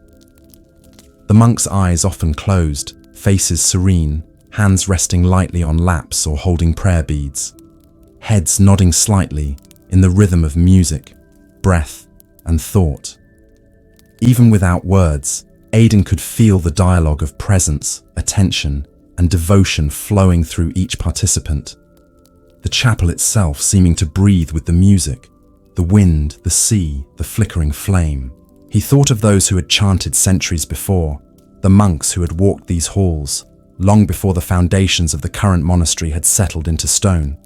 The voices they had raised, soft and strong in their own measure, the continuity of practice flowing from one generation to another, carried invisibly through air and stone, through manuscript and altar, candle and word. The evening chant was at once timeless and immediate, a reminder that devotion existed beyond self, that presence and care shaped not only the individual, but the space, community, history, world.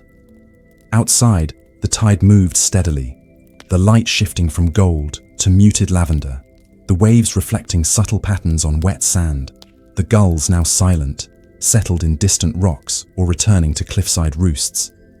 The chapel seemed to hold all of it in its stone embrace, the chants a conduit connecting wind, sea, stone, light, and spirit, flowing outward and returning, infinite yet intimate, immense yet quiet. It was a symphony of stillness, not reliant on grand gesture or movement, but on careful, deliberate attention, shared by those present and by those long gone, whose voices had shaped the rhythm of this island for generations. Aidan let his own voice rise softly, matching the tone and cadence of his brothers, allowing each syllable to resonate within the chest, then the room, then outward, The vibration a gentle bridge between self, community, and eternity. He felt his breath synchronize with the rising and falling tones, the gentle swell of combined voices, his heartbeat slow steady, aligned with the pulse of the sea, the sway of the tides, the subtle shift of wind through narrow windows. The chant was both anchor and release, a reminder that life, attention, faith, devotion, history, moment, all could coexist peacefully, flowing into one another, carried on sound rather than urgency, calm rather than haste. The duration of the chant stretched, each psalm leading into the next, the monks moving through lines of verse as though guided by invisible hands, each voice attending to its part while also holding the whole together. The light in the chapel shifted imperceptibly, the shadows moving across carved stone, the candles flickering in gentle response to air currents, all forming a living rhythm. The presence of time and attention made manifest its pulse steady and unobtrusive, yet immense in effect. The chants were a meditation that encompassed the room, the island, the sea, the horizon, the very rhythm of life itself, quietly, deliberately, beautifully. Aidan closed his eyes for a moment, letting the combined sound fill him completely, the vibration flowing through bones, through skin, through breath and heartbeat, through attention, faith, presence. His mind was not idle but aware, absorbing each note, each echo, each subtle variation, the layering of centuries in sound, the quiet teaching of practice, attention, devotion. Repetition became gentle meditation. The familiar words and tones, a vessel to hold awareness, a bridge from self to eternity, a soft current carrying him deeper into calm, into stillness, into the quiet of the night yet to come. When the final psalm ended, the voices subsided gradually, not abruptly, the echoes lingering, fading softly into stone, air, wind, sea. Light from the remaining candles mingled with the deepening dusk, the chapel quiet once more except for the faint sigh of wind, soft creak of wood, subtle pulse of the tide outside. The monks remained seated briefly, absorbing the calm, letting presence settle deeply into bones and mind, letting devotion, history, rhythm, attention, faith intertwine, ready to carry them forward into evening tasks, the quiet hours, the gentle sleep that awaited, after a day filled with observation, work, study, prayer, and ritual.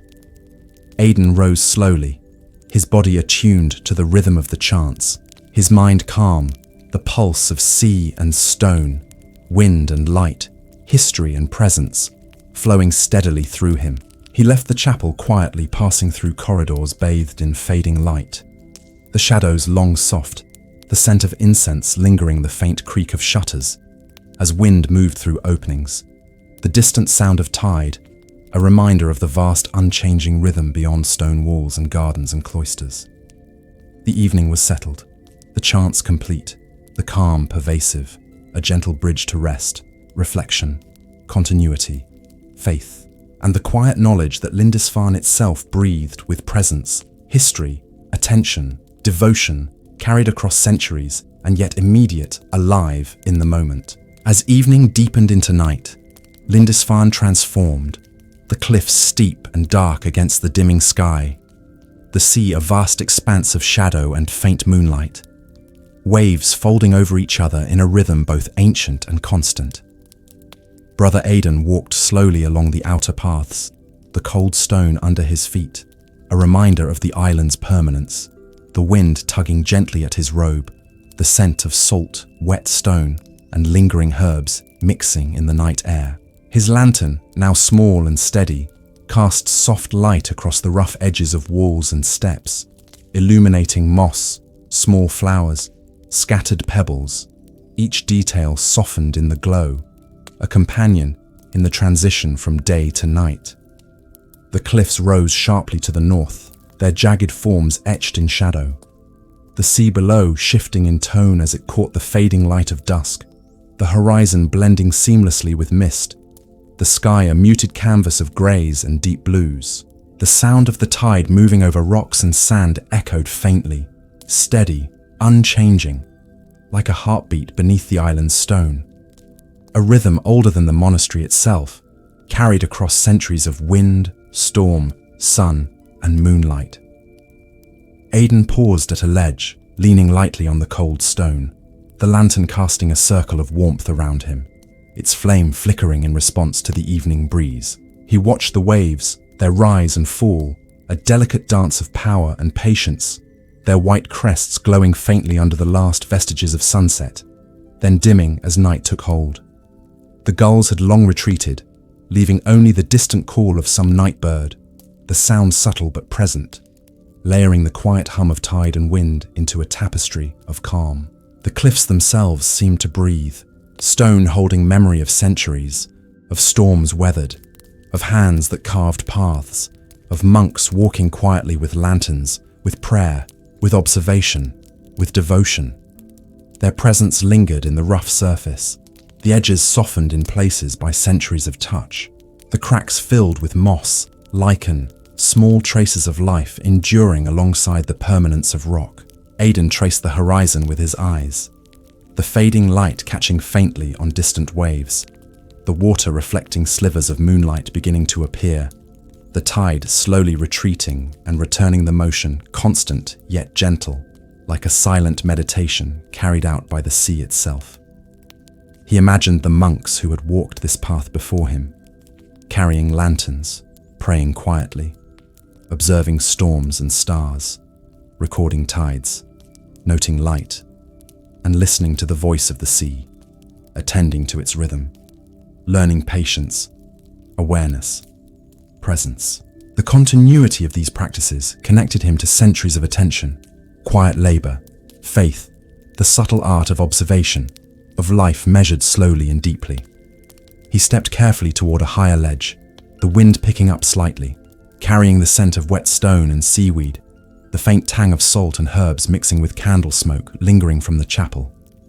The lantern's flame bent and danced in response, casting long shadows along the jagged stone, illuminating small cracks, moss-covered surfaces, pebbles tucked in crevices, each detail delicate yet imbued with history, each shadow alive with subtle motion, each flicker of light a gentle echo of countless nights spent observing, walking, praying, breathing in the rhythm of the island.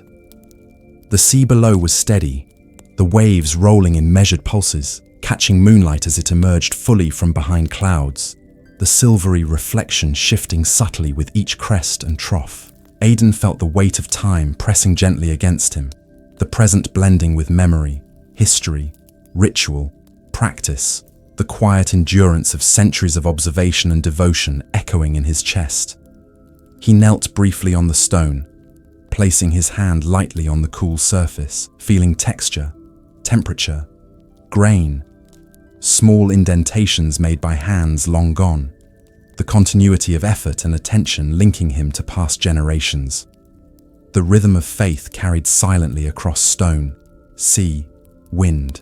Above, stars emerged gradually, soft and faint at first, then brighter, reflecting in distant water, the sky a velvet canvas scattered with light, the Milky Way beginning to trace a faint arc across darkness, the moon climbing slowly, the silver light illuminating edges of cliffs, waves, rocks, and subtle details in stone walls of the monastery in the distance. The lantern's flame flickered in response to a gust of wind, casting dancing shadows that mingled with moonlight, the interplay of natural and human illumination, creating a world of soft contrasts, subtle textures, gentle rhythms. Aidan breathed deeply, the cool air filling lungs, bringing focus, calm, presence, attending to each sensation, the sound of water, the scent of herbs, the roughness of stone, the cool touch of metal from lantern fittings, the subtle warmth of candlelight still glowing in the monastery behind him, all blending into a quiet symphony of perception, each note steady, gentle, soothing, anchoring him in the moment, while simultaneously connecting him to centuries of presence and care, devotion and observation, faith and patience. He rose slowly, moving along the cliff edge, the path narrow and rough, requiring careful attention, every step deliberate, steady, like the rhythm of tidal waves, the steady pulse of wind, each gesture mindful, each breath part of a broader harmony, each heartbeat echoing the continuity of human attention against the vastness of sea and sky. The monastery glowed faintly in the distance, the scriptorium, courtyard, chapel, refectory, all bathed in gentle light, its rhythm persistent, unchanging, steady, quiet, an anchor against the vast and eternal sea.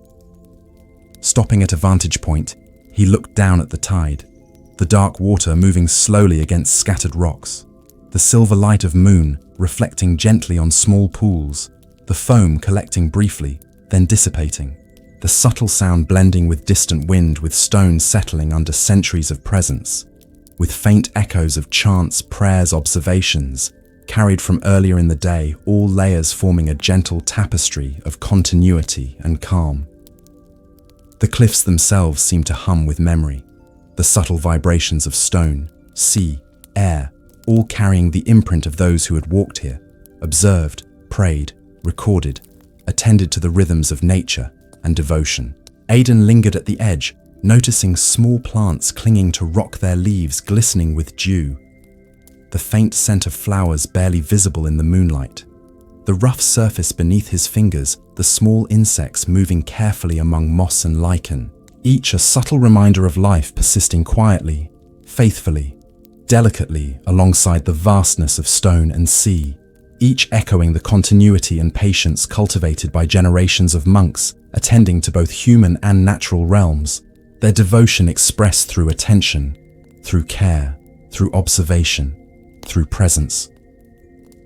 He descended slowly, the lantern's light mingling with moonlight, casting long, gentle shadows, the wind carrying soft notes of distant waves, the cliffs breathing beneath night, the monastery awaiting, quiet yet alive, the candles in chapel and corridors casting subtle illumination, the scriptorium silent, the refectory empty and calm, all threads weaving into the soft rhythm of life on Lindisfarne, each step, each breath, each gesture an echo of centuries, of continuity, of devotion, of presence, of the quiet endurance of time and human care alongside eternal stone and sea.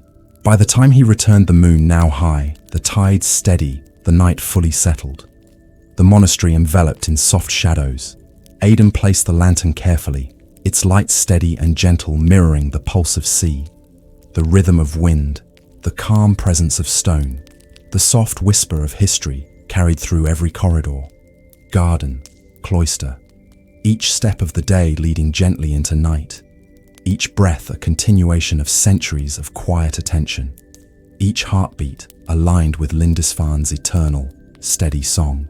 The monastery of Lindisfarne lay in complete stillness, the walls absorbing centuries of devotion, the corridors empty except for the soft echo of wind moving through narrow windows, and the distant rhythm of the sea crashing gently upon the cliffs. Brother Aidan walked slowly through the cloisters, his lantern casting a steady glow that painted elongated shadows across stone arches, columns, benches, and creeping ivy, its light mingling with the faint silver of moonlight filtering through the open arches. The air was cool, carrying the scent of salt, wet stone, incense lingering from evening rituals, and faint traces of herbs stored for the coming morning. He paused briefly, allowing the quiet to settle fully around him, the rhythm of breath and footsteps aligning with the unseen pulse of island, sea, and stone. He entered the scriptorium, its tables empty, manuscripts neatly stacked, the inkpots still glinting faintly in the low light, the room imbued with subtle warmth from the day's earlier activity. The quiet was profound yet alive, the weight of centuries pressing gently, softly into every corner, every crevice, every surface touched by hands long gone and those still present. The air seemed charged with the memory of labor, faith, attention, quiet devotion, the subtle echo of quills scratching vellum, soft murmurs of psalms, careful folding of pages, all layered invisibly upon stone and wood. Aidan moved to a familiar table, placing the lantern gently at its center, the glow reflecting faintly on polished surfaces, the shadows forming delicate patterns on the surrounding walls, columns, and stacks of manuscripts. He sat, allowing his thoughts to drift, not in distraction, but in calm observation, attending to the sensations of presence, the subtle warmth of light, the texture of wood beneath hands, the scent of ink, the coolness of stone beneath his feet, the faint sound of wind and tide threading through the air. He considered the day, its rituals, its meals, its chants, its walks along cliffs, and the steady pulse of labor and devotion that connected him invisibly to generations of monks who had walked these same halls, held similar hands of quill, observed similar tides, breath, wind, moonlight. He opened a manuscript gently, its pages slightly uneven, edges softened by centuries of handling, the faint creak of vellum under careful touch, the inked letters reflecting the light, each curve and stroke a testament to patience, practice, attention, faith.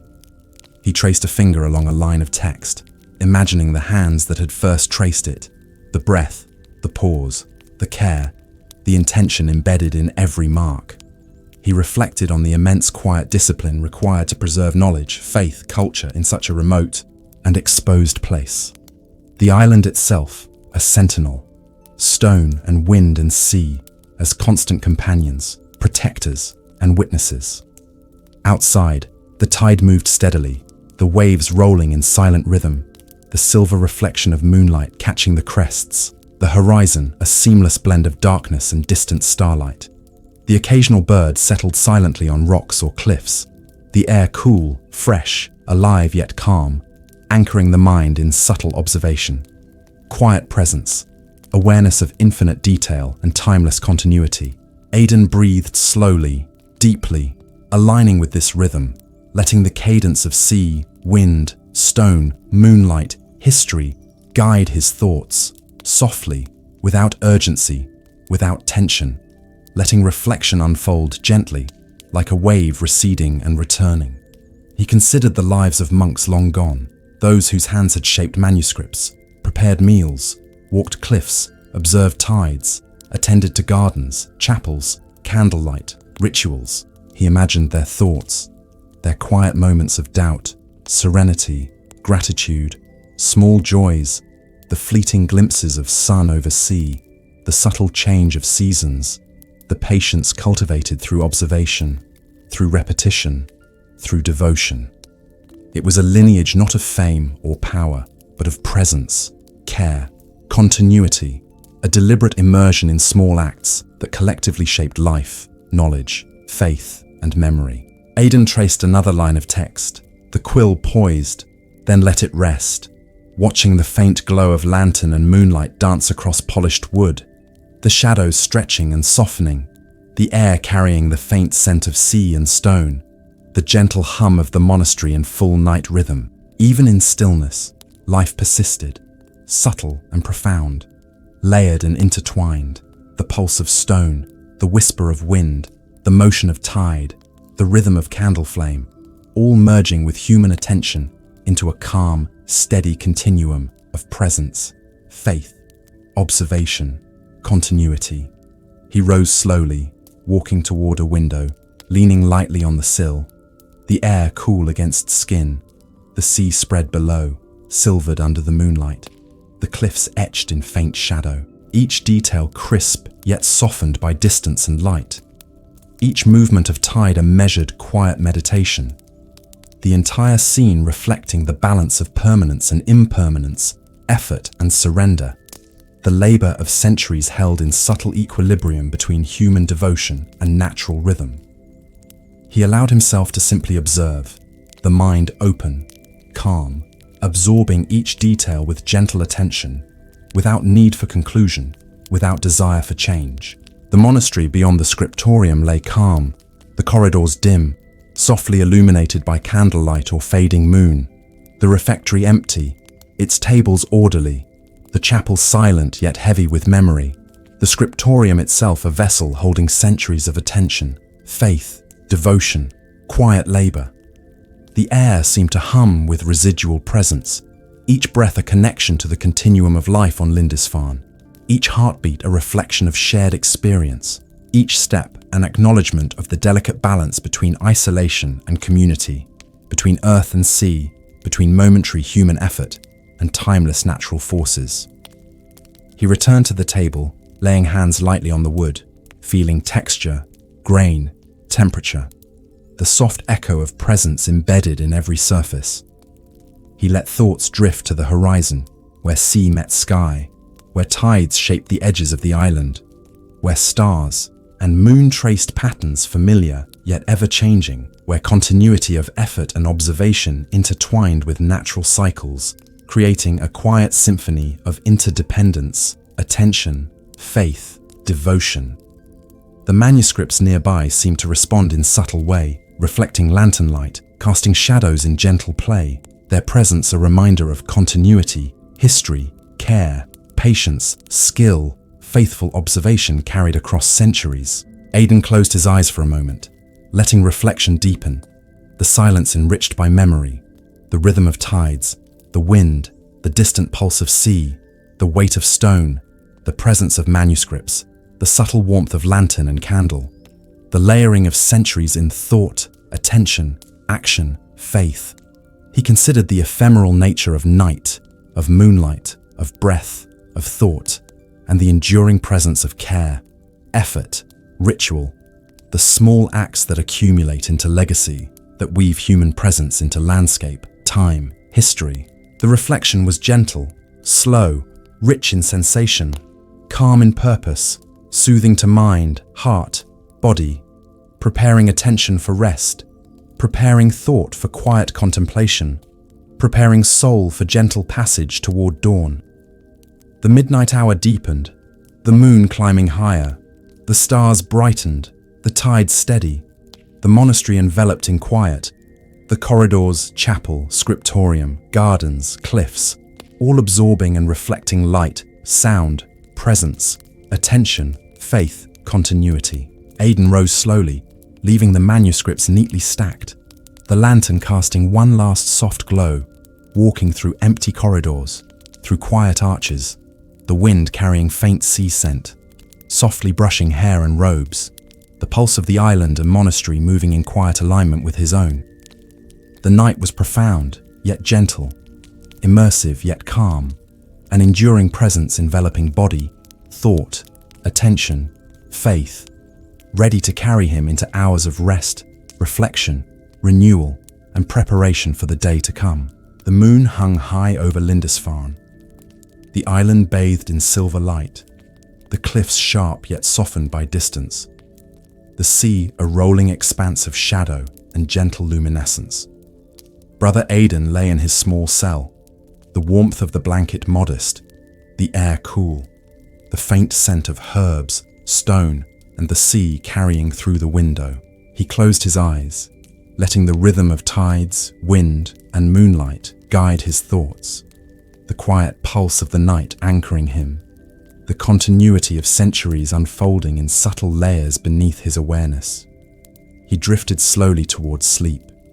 The day's rituals, meals, chants, walks along cliffs, manuscript study, all folding gently into memory, a soft foundation for dreams shaped by calm, observation, attention. In sleep, the sound of the sea became vivid, yet gentle, the waves rolling endlessly soft yet immense, the horizon stretching infinitely, the moonlight reflecting across crests, the subtle glimmer of foam catching light from stars as well as lunar sheen. Aidan felt himself walking along the cliffs again, feet bare, feeling texture of moss, stone, wet sand beneath toes, each step deliberate, slow.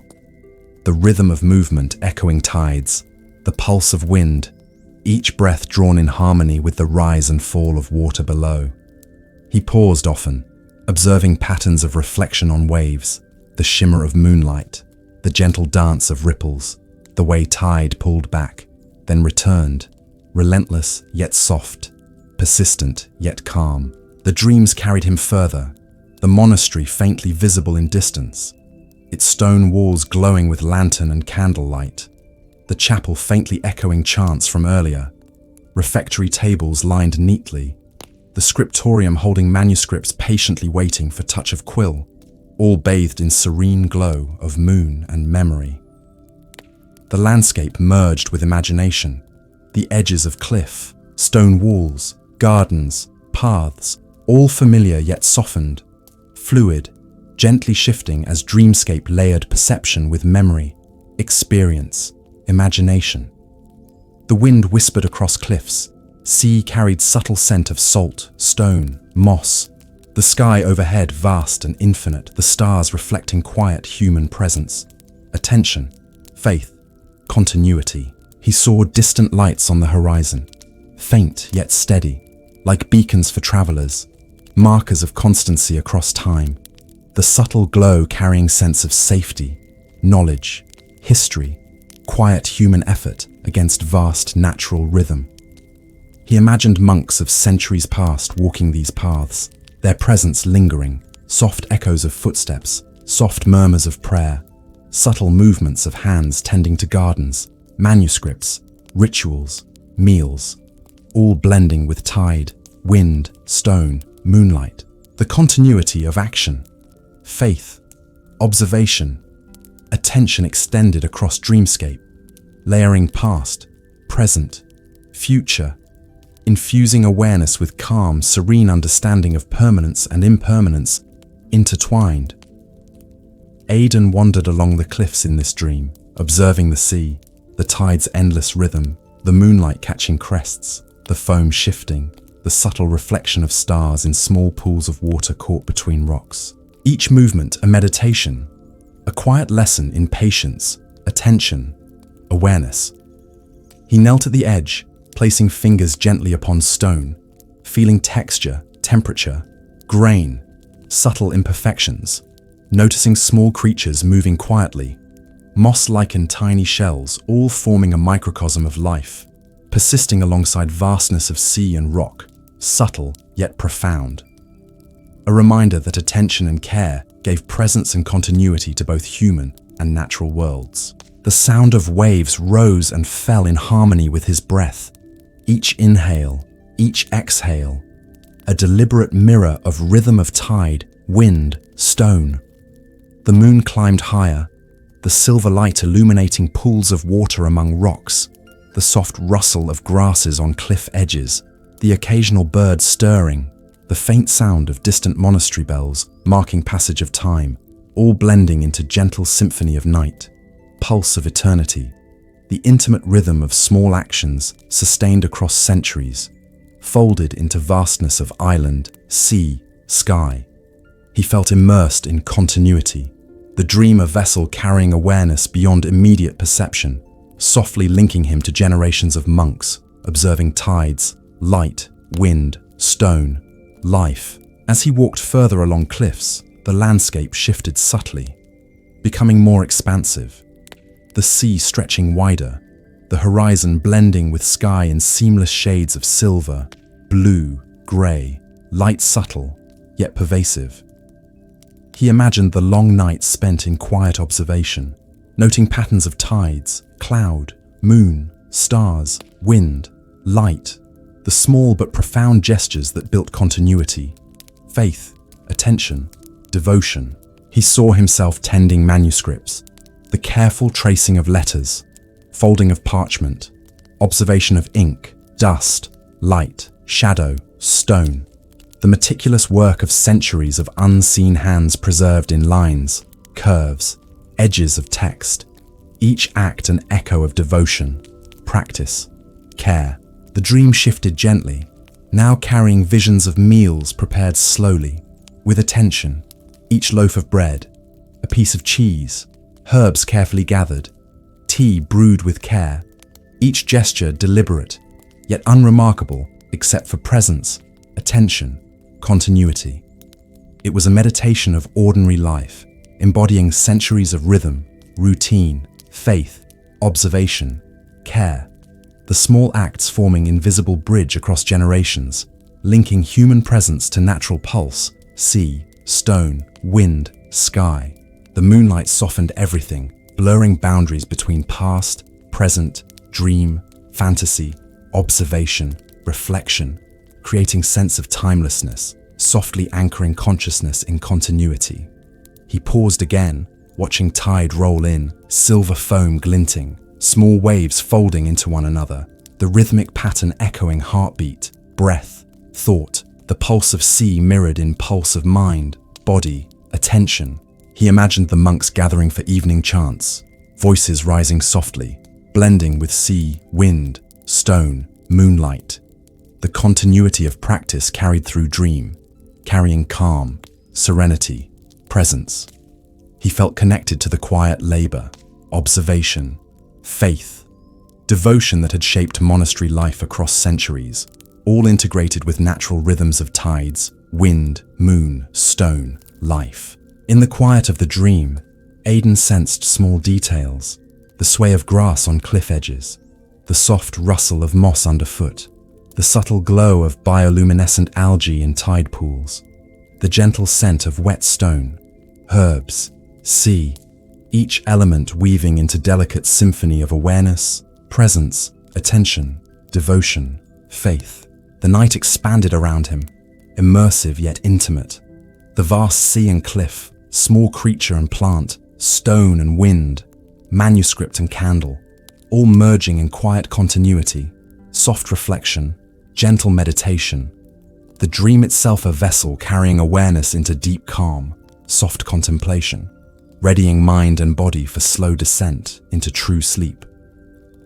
He continued along cliffs, observing distant horizon, the silver glint of moon upon waves, the soft undulations of tide, the gentle sway of night wind, the faint hum of monastery far behind, each detail precise yet softened, the rhythm steady, calm, soothing, inviting consciousness into slow reflection on continuity of life, faith, attention, observation, care across centuries, reminding him of smallness and grandeur intertwined, the fleeting and enduring harmonized in quiet meditation, the gentle pulse of night, carrying thought, attention, presence into deep serenity, ready for dawn to emerge softly after night's embrace. The first pale light of dawn had not yet touched Lindisfarne, the sky still deep with stars, the cliffs silent, the tide moving steadily, soft yet powerful, like the eternal pulse of the island itself. Brother Aidan walked along the narrow paths leading from the monastery toward the outer walls. The lantern now extinguished the world alive with subtle movement, soft rustle of leaves, the distant cry of a waking gull, the gentle hiss of tide over rocks. The air was crisp, the scent of sea, stone, herbs lingering from the night, carried lightly on the wind, a reminder that even in stillness, life persisted, and presence was both quiet and deliberate. He climbed carefully to the highest ledge along the cliffs, feet familiar with every stone, step measured, attentive, each motion deliberate and soft, blending with rhythm of sea and wind. The horizon faintly brightened, the first hints of gold and pale blue threading through the darkness, the distant waves glinting with moon's last reflection. The monastery lay behind, its stone walls quiet, chapel dark, scriptorium awaiting day's work, the cloisters empty, except for the lingering essence of centuries of devotion. The island itself seemed to hold its breath. The cliffs, stone, wind, sea, all participating in the still, steady rhythm of dawn.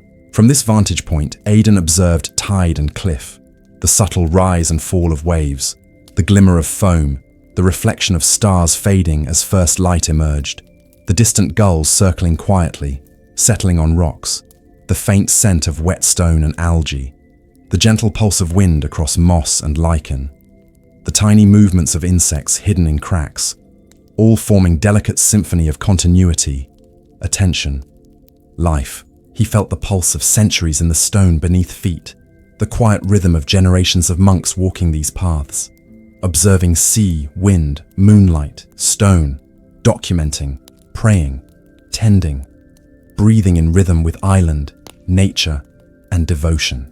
The silent watch was a ritual of attention, patience, observation, care, and presence, performed by monks alone or in small numbers before the island fully awakened. An intimate communion with nature, the divine, the eternal rhythm of sea, wind, stone, time. He leaned lightly against the ledge, feeling texture, temperature, slight unevenness of stone, the cool touch grounding awareness, the rise and fall of tide below mirrored in breath and heartbeat. Each inhalation and exhalation absorbing subtle details, infusing mind, body, spirit with calm, serenity, continuity. The first birds called softly, the gulls returning to flight, the wind shifting gently, the tide revealing rocks previously hidden, the faint shimmer of early light on wet stone, the soft reflection of sky in tide pools. Each detail observed fully, yet without urgency. Each sensation integrated into calm awareness. Each observation a meditation in presence and patience. The continuity of attention connected him to centuries of silent watch. The unseen, quiet labor of observation, faith, devotion, care. The subtle teaching embedded in rhythm of natural world, in tidal pulse, wind song, stone's permanence. He imagined the monks before him, carrying lanterns, walking paths, attending to tide, moon, stars, stone, wind, recording subtle shifts, noting patterns, documenting cycles, immersed in quiet practice, their presence and labor extending beyond moment, echoing into present, flowing through centuries. Aidan felt this lineage like a gentle current, the continuity of small, deliberate acts blending with immensity of island, sea, sky, stone, wind, life, history. He raised hands lightly, as if to touch the rhythm itself, breathing in synchrony with tide, wind, moonlight, the pulse of island, each beat a reminder of careful observation, attentive presence, devotion carried silently across time. The light strengthened the sky, shifting from deep blue to pale gold, the cliffs revealing subtle textures hidden in darkness, the foam glinting, the tide rolling over rocks, each wave distinct yet part of unbroken pattern, the subtle hum of eternity carried in motion of water and stone, wind and air. Aidan noted how each detail seemed alive, subtle movement of leaves, the sway of grass, the tiny ripple in a tide pool, the faint reflection of clouds on water surface, all interwoven, all part of single continuum. The silent watch, a bridge between observation, attention, faith, life, nature, time. He moved slowly along cliff edge, the path familiar, yet each moment unique.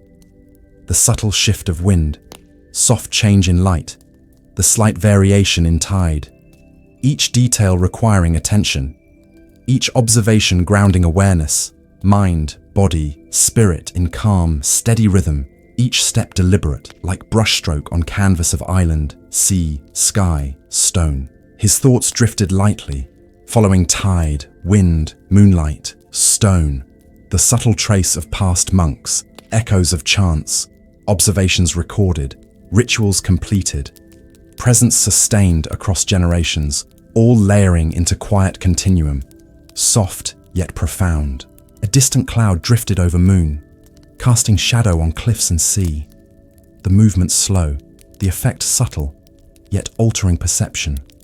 The wave reflections muted for brief moment, then returning, the rhythm steady, the pulse continuous, the observation inviting deep reflection, patience, quiet engagement with world, soft awareness of impermanence and permanence intertwined, the fleeting and enduring existing in harmony, carefully attended through small acts.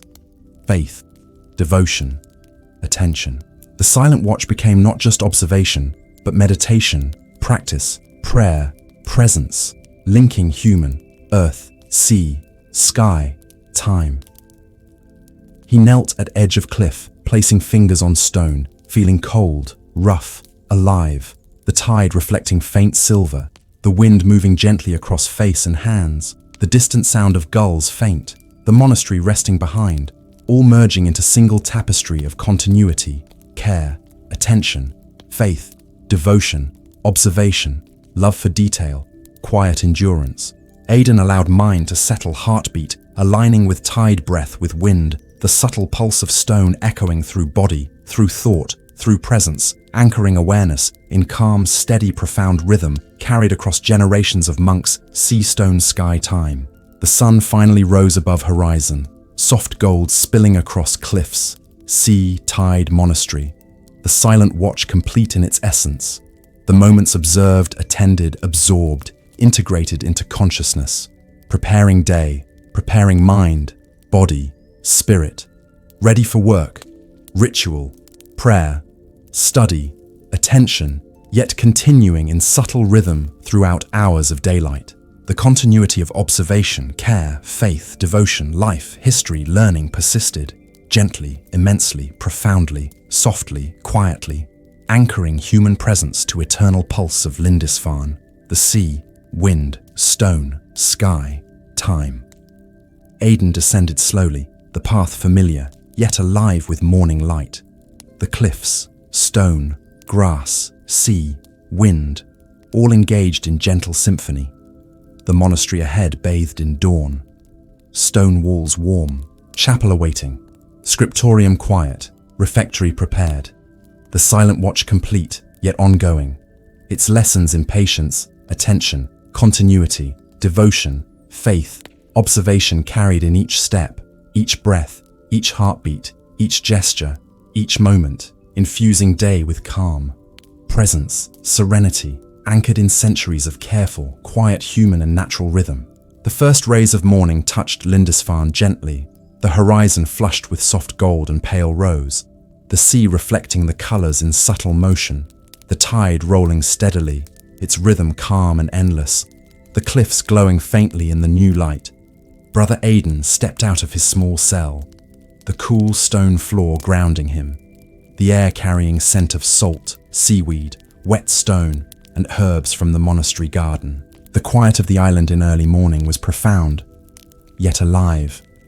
The subtle movement of tide, the occasional call of gulls, the soft rustle of grass and leaves, the distant echo of waves against cliffs, all blending into gentle rhythm, inviting presence, attention, reflection.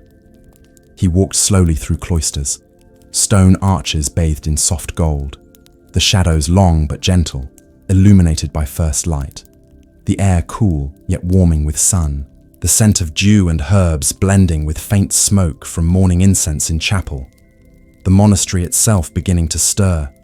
Quietly, the soft creak of doors opening, the faint shuffle of sandals on stone, small sounds layering into tapestry of life, continuity, presence, attentive care.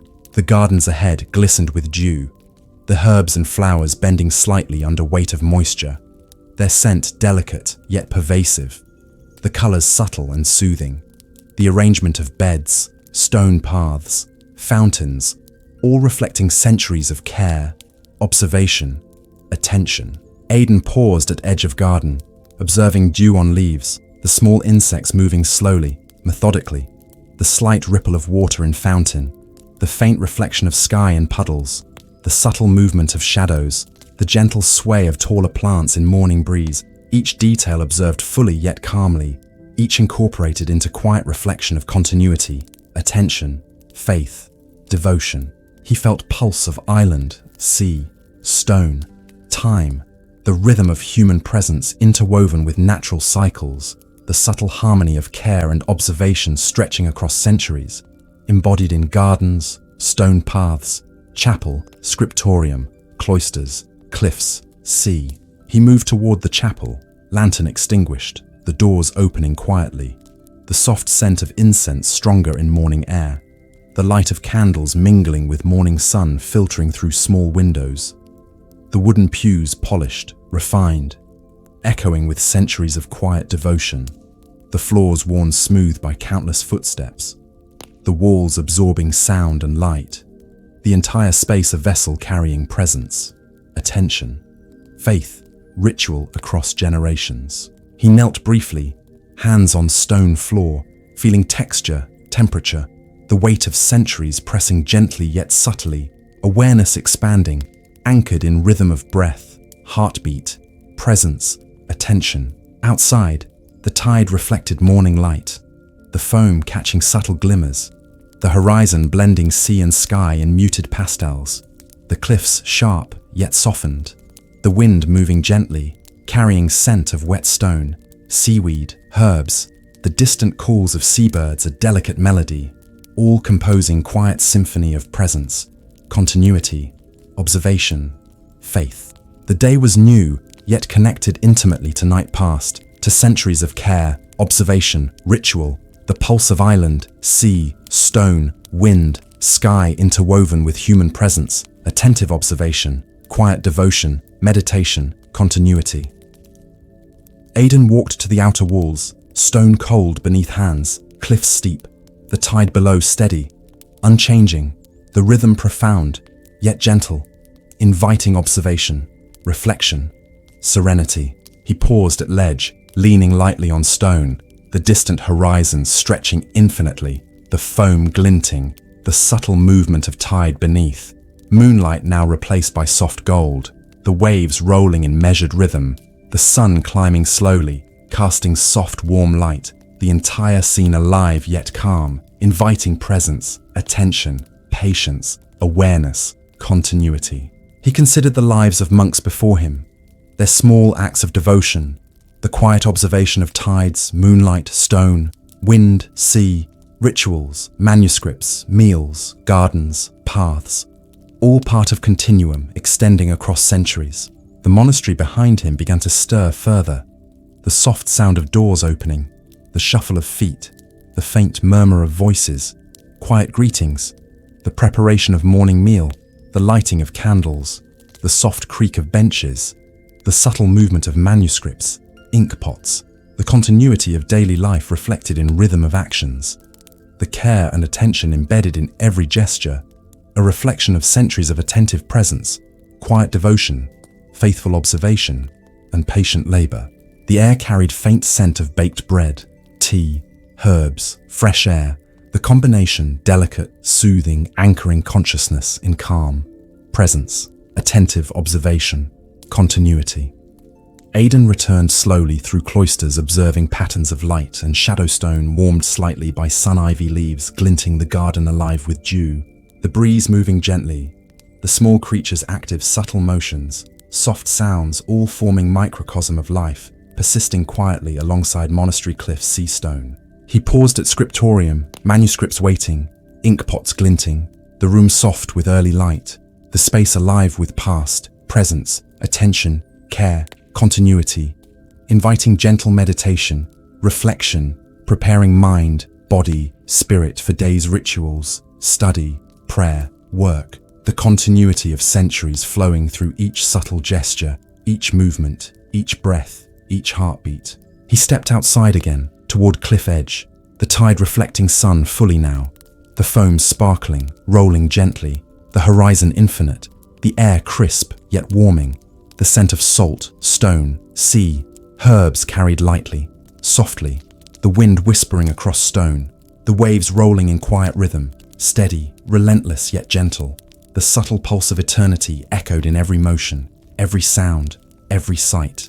Aidan observed with patience, attentive, aware, absorbing rhythm of sea, wind, stone, time, continuity, faith, devotion, the small acts that built legacy, each day, each night, each century interwoven, the present a continuation, reflection, meditation, a gentle unfolding of history, presence, serenity, calm. The sun climbed higher, light filling every corner of island, monastery, cliffs, garden, the tide steady, the air rich with scent and sound. The pulse of Lindisfarne alive, calm, steady, immense yet intimate, inviting observation, reflection, attention, faith, continuity.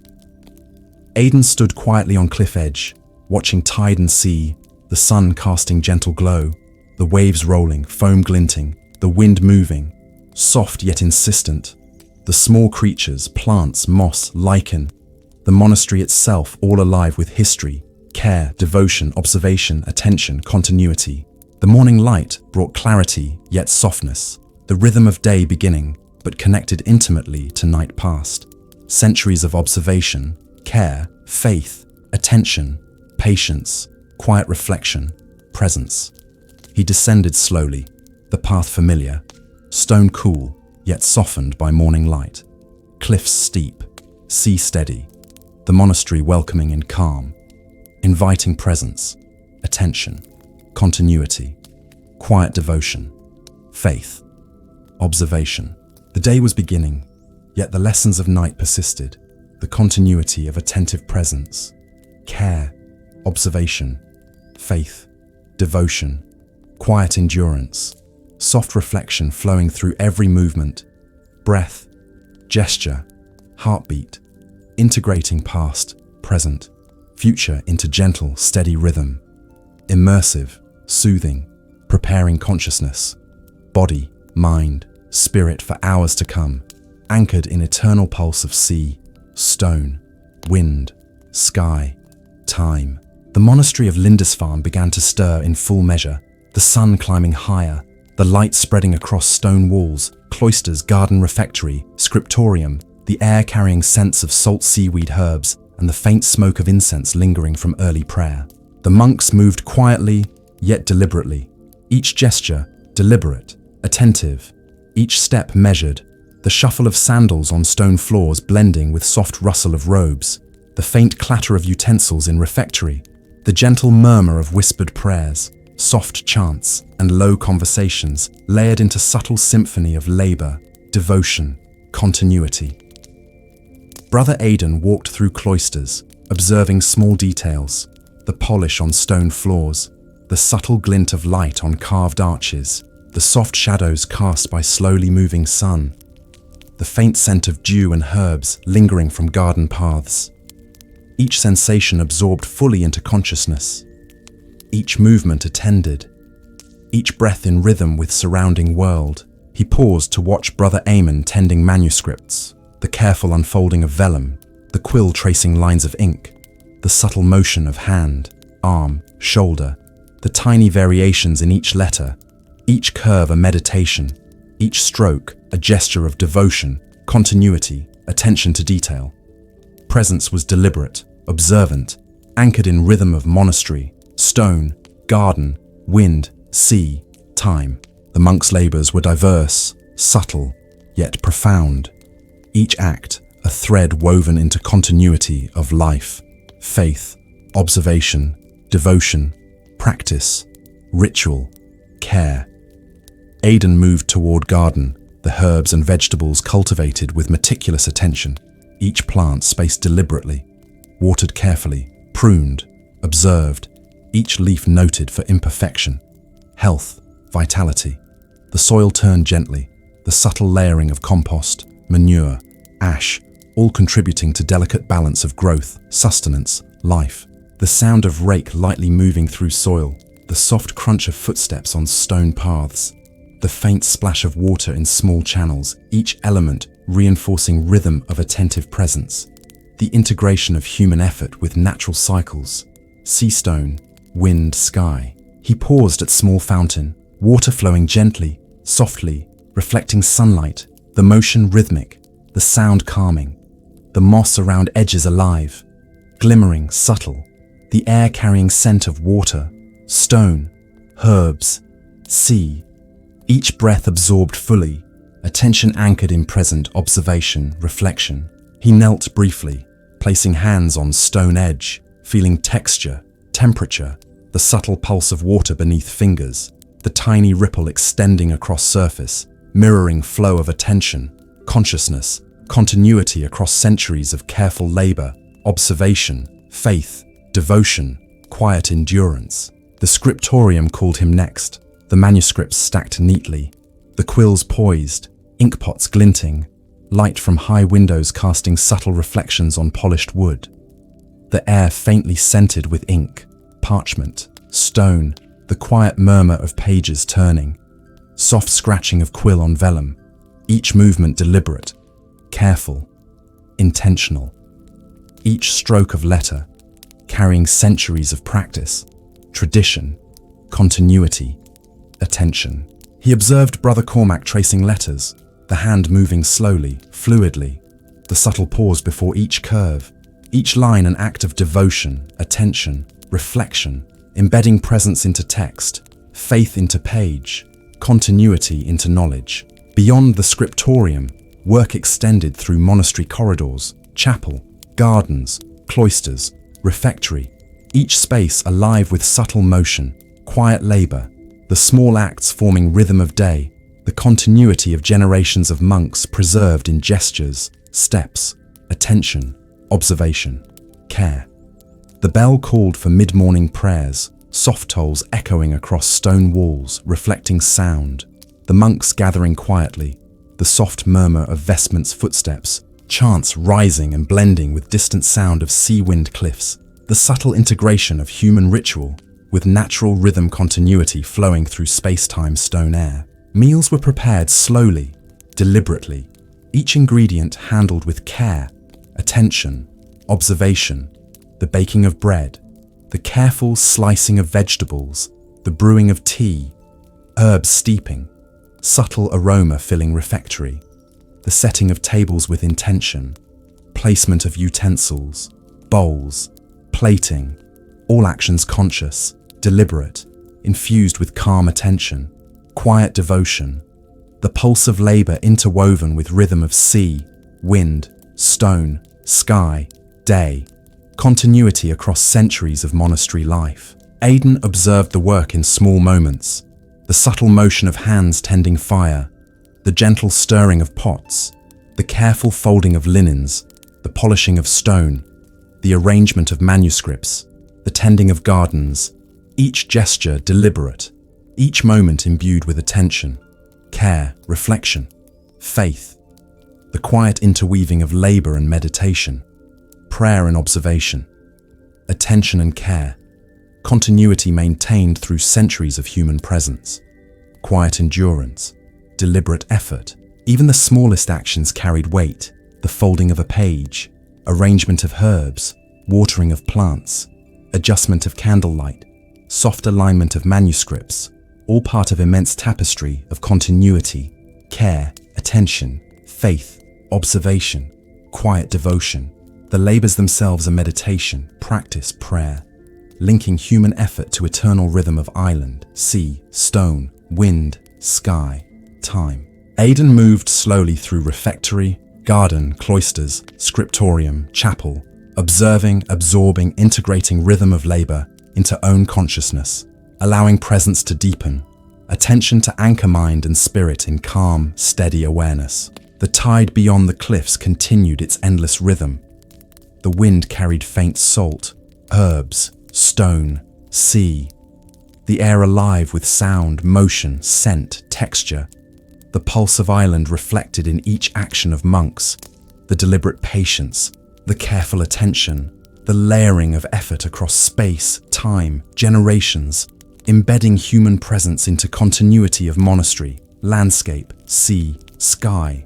The monks' labors were humble, yet immense in quiet significance, each gesture linking past, present, future, each breath aligned with rhythm of nature, each heartbeat echoing devotion, attention, care, observation, continuity. Aidan paused at cliff edge near monastery wall, watching tide, the sun higher now, light illuminating foam, stone, sea, the rhythm steady, the motion gentle yet unending, the small actions of monks reflected in calm observation, the integration of human effort and natural rhythm, a living meditation, quiet endurance, continuity across generations. A single gull called softly, the wind shifting, carrying scent of herbs, sea, the subtle rustle of leaves, the distant murmur of chanting, all forming delicate symphony of labor, faith, attention, presence, devotion, quiet reflection, anchoring mind,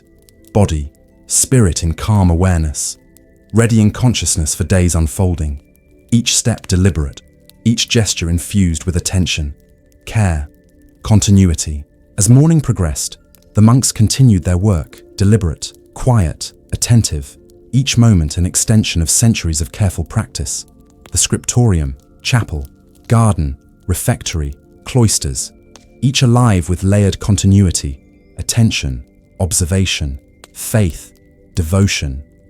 The subtle rhythms of labor blending with wind, sea, stone, sky, time, each act embedding presence into vast continuum of human and natural world. Aidan absorbing, participating, observing, reflecting, the labor itself, a meditation, prayer, act of continuity, linking self to past and future, anchoring consciousness in serene, steady, profound rhythm of Lindisfarne. As the sun began its slow descent behind the cliffs of Lindisfarne, the light softened into warm gold and gentle amber, the tide rolling steadily below, the sea reflecting hues of sky, the monastery quieting after a day of labor, the air carrying scents of herbs, seaweed, stone, and faint smoke from evening incense, the subtle rhythm of wind through cloisters and gardens, the soft rustle of leaves and grass, the distant cry of gulls returning to roost, all blending into serene symphony of evening. Aidan walked slowly along stone corridors, his feet familiar with every step, the warmth of day still lingering in walls and floors, the cool breeze of approaching night brushing lightly against his robes and face, anchoring awareness in present, mind, body, spirit, attuned to rhythm of island, sea, stone, wind, sky. He paused in cloisters, watching shadows lengthen, subtle reflections of sun catching arches, columns, floor, each detail observed fully, each moment absorbed into calm attention, the continuity of centuries embedded in stone, wood, brick, echoes of footsteps, soft murmurs, chants, small gestures of labor and devotion, reverberating across time, layering past, present, future, into gentle meditation of awareness. The garden ahead glimmered in soft light, the herbs and flowers touched with amber glow, the water in fountains rippling gently, the moss on stone walls illuminated subtly, the faint scent of herbs and damp soil grounding attention, presence, reflection, quiet awareness of continuity, the ongoing labor, faith, devotion of monks across generations. Aidan moved toward Scriptorium, the manuscripts stacked neatly, quills poised, inkpots glinting in fading light, the air carrying delicate scent of parchment, ink, stone, the soft rustle of pages as Brother Cormac gently turned leaves, the careful tracing of letters, each stroke a reflection of patient observation, faith, devotion, continuity, each act a meditation, embedding human presence and care into rhythm of monastery, stone, wind, sea, sky, day, turning into night. He watched silently, the subtle motion of hand-tracing letters, the slight pause before each curve, the quill's careful contact with vellum, the faint scratch, soft yet deliberate, the layering of attention, observation, practice across centuries reflected in quiet, steady rhythm of work.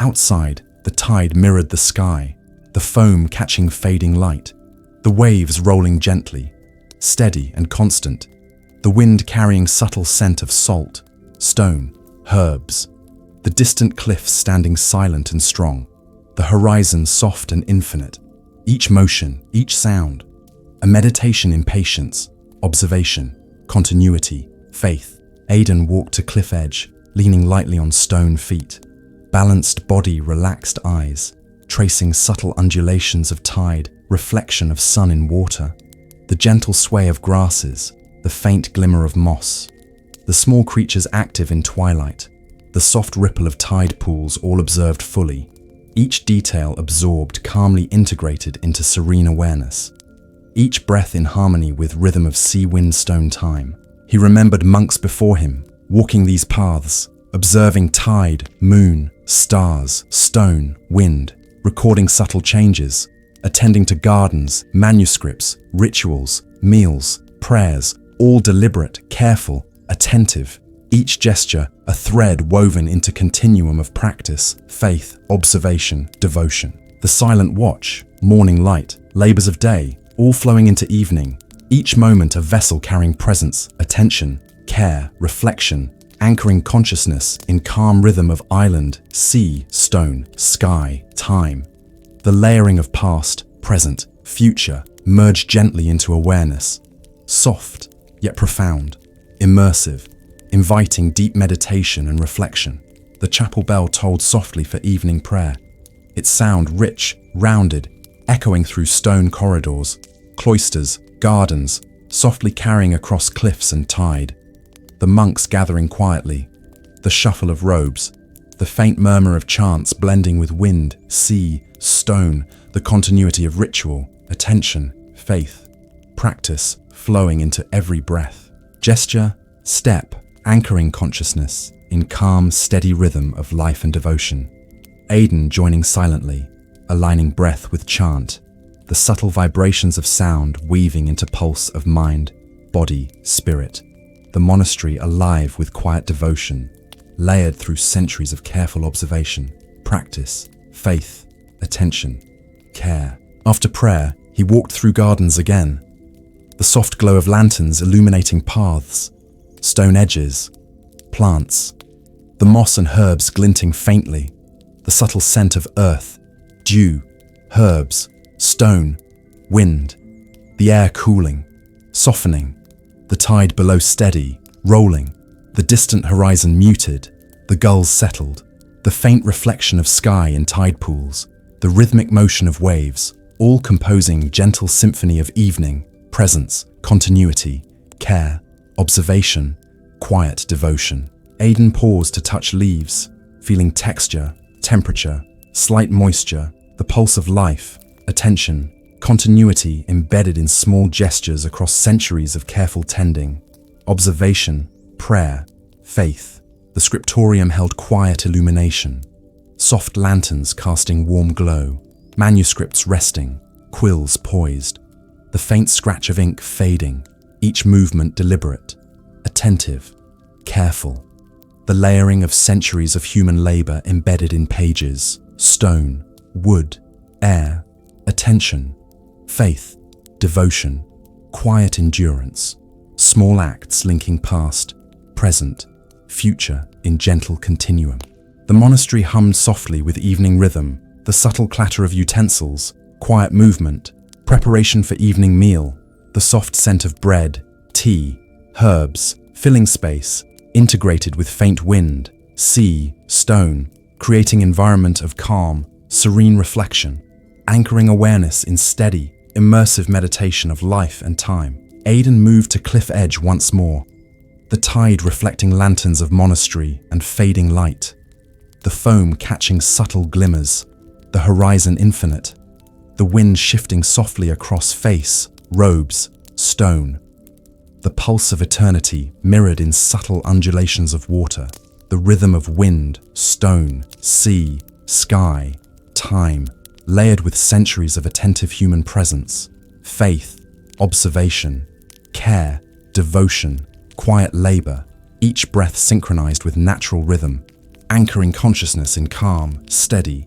immersive awareness. The evening deepened, the sun vanished below horizon, the sky transitioning to muted purples, deep blues, the stars emerging slowly, the tide rolling gently, the cliffs silent yet alive, the monastery bathed in lantern glow, the gardens soft in shadow, the scriptorium quiet, the chapel holding resonance of evening prayer, the small creatures moving subtly, the air carrying scent of salt, stone, herbs, wind, the pulse of island, and human presence interwoven in gentle, steady, continuous rhythm, immersing consciousness in serenity, attention, reflection, presence. Aidan paused, standing quietly, feeling rhythm of tide, wind, stone, the pulse of human labor, faith, care, attention layered across centuries, the subtle integration of night, day, sea, cliffs, stone, sky,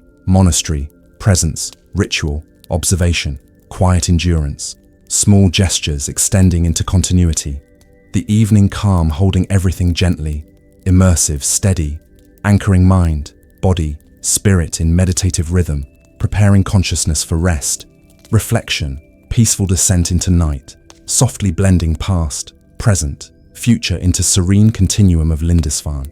As the sun sank fully below the horizon, Lindisfarne transformed into realm of soft shadows, muted blues, purples, and the faint glimmer of emerging stars, the tide rolling steadily below, the waves whispering against cliffs, the wind carrying scent of salt, stone, herbs.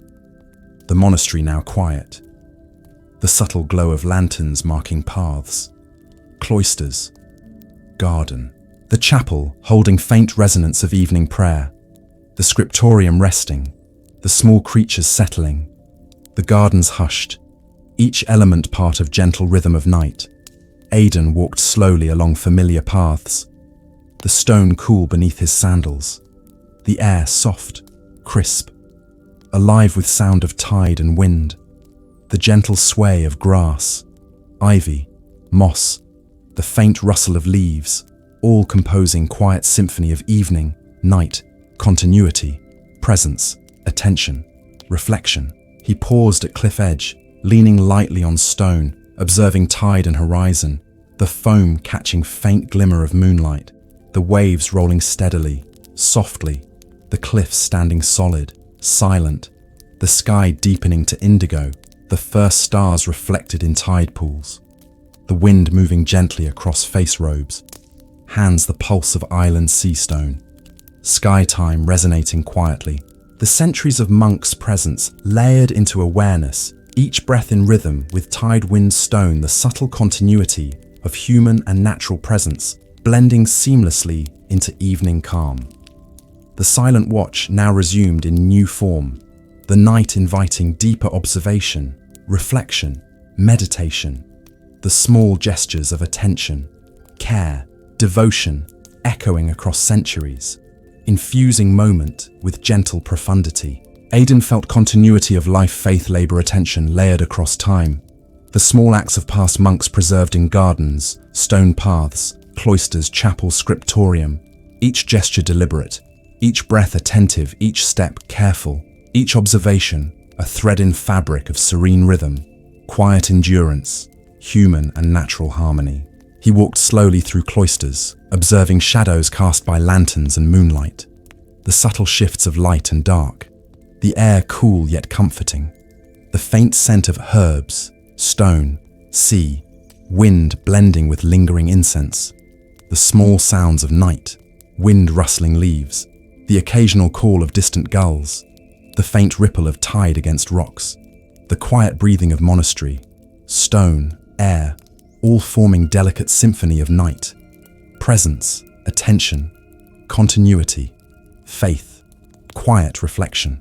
In chapel, soft lantern light flickered against walls, arches, pews, the air infused with faint scent of incense and stone, the space holding echoes of centuries of prayer, chant, ritual, faith, the soft murmur of breath, the subtle shifting of robes, the gentle cadence of evening reflection, the pulse of devotion embedded in every stone, beam, carved arch, each element contributing to immersive sense of calm, serenity, continuity.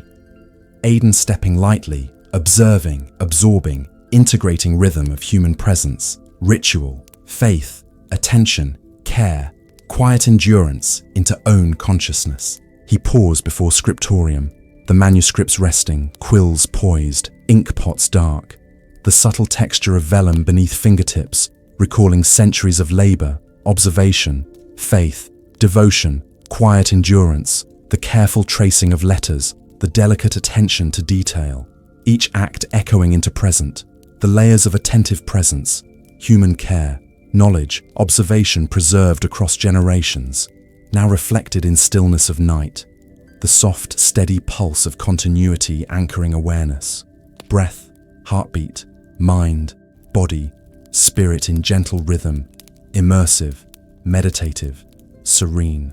Outside, the tide glimmered faintly under rising moon, soft foam rolling, reflecting subtle light, the cliffs shadowed yet steady, the wind whispering across stone, grass, moss, the scent of herbs, stone, sea, air blending into delicate harmony, each motion, a note in symphony of night, the pulse of eternity mirrored in tide, windstone, sky, sea, the subtle layering of human presence across centuries harmonizing with rhythm of natural world. Aidan, standing quietly, breathing in synchronicity, observing, taking presence deeply into awareness, anchoring mind-body, spirit in immersive, steady, profound calm.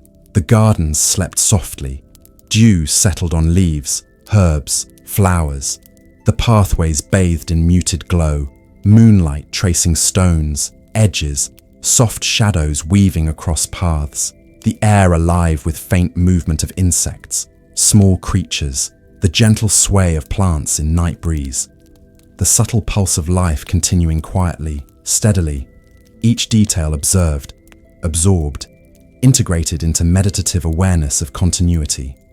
Faith, attention, care, quiet devotion. The monastery itself breathed gently.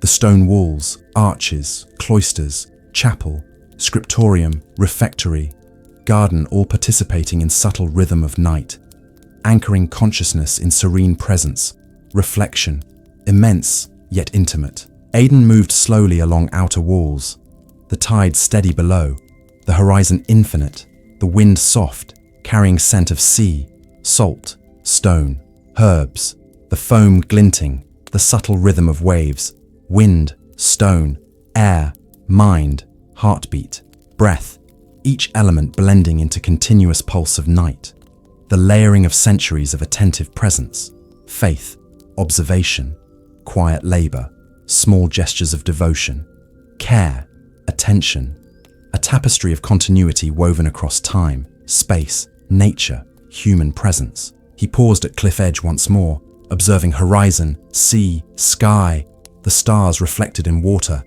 the gentle glimmer of moonlight on tide pools, the faint sway of grasses, the subtle motion of moss, the soft call of distant gulls, the subtle whisper of wind, each sensation absorbed fully into calm awareness, attention, reflection, presence, anchoring consciousness in serene, steady, immersive meditation, the pulse of eternity reflected in continuity of monastery, sea, stone, wind, sky, time, quiet labor, faith, devotion, care, attention across centuries. Night deepened, the monastery hushed, the gardens still, the tide rolling steadily, the cliffs silent, the air cool yet comforting, the stars emerging more clearly, the pulse of island, sea, stone, wind, sky, time flowing gently, the small gestures of human labor, faith, attention, care, devotion, layered delicately across space and centuries,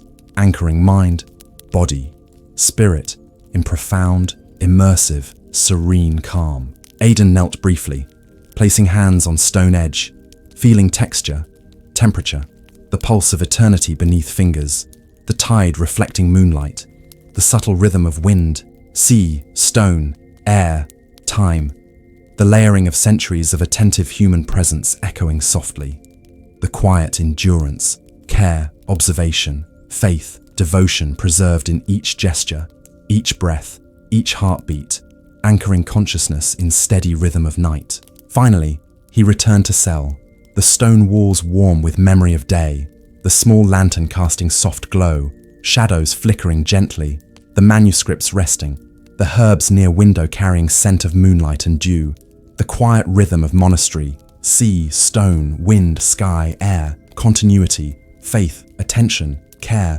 devotion, infusing room and mind with serene calm. Aidan lay down, breathing in rhythm with tide, wind, stone, heartbeat, the subtle pulse of eternity echoing softly in consciousness, the small gestures of day, labors of centuries, rituals, prayers, observations, all flowing into present moment, anchoring mind, body, spirit in peaceful awareness, immersive calm, ready for sleep, reflection, rest, anchored in serene continuity of Lindisfarne, the monastery, sea, stone, sky, time.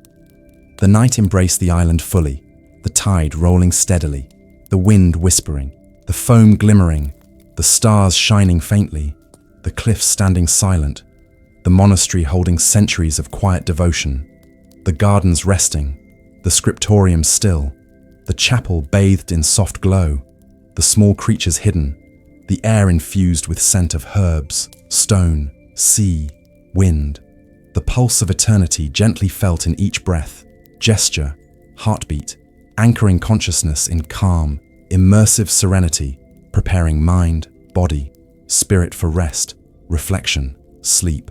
The story of Lindisfarne, of monks, of tides, stone, sky, wind, sea, life flowing gently into consciousness, softly, steadily, quietly, immersing listener in serene historical meditation, ready to drift into sleep.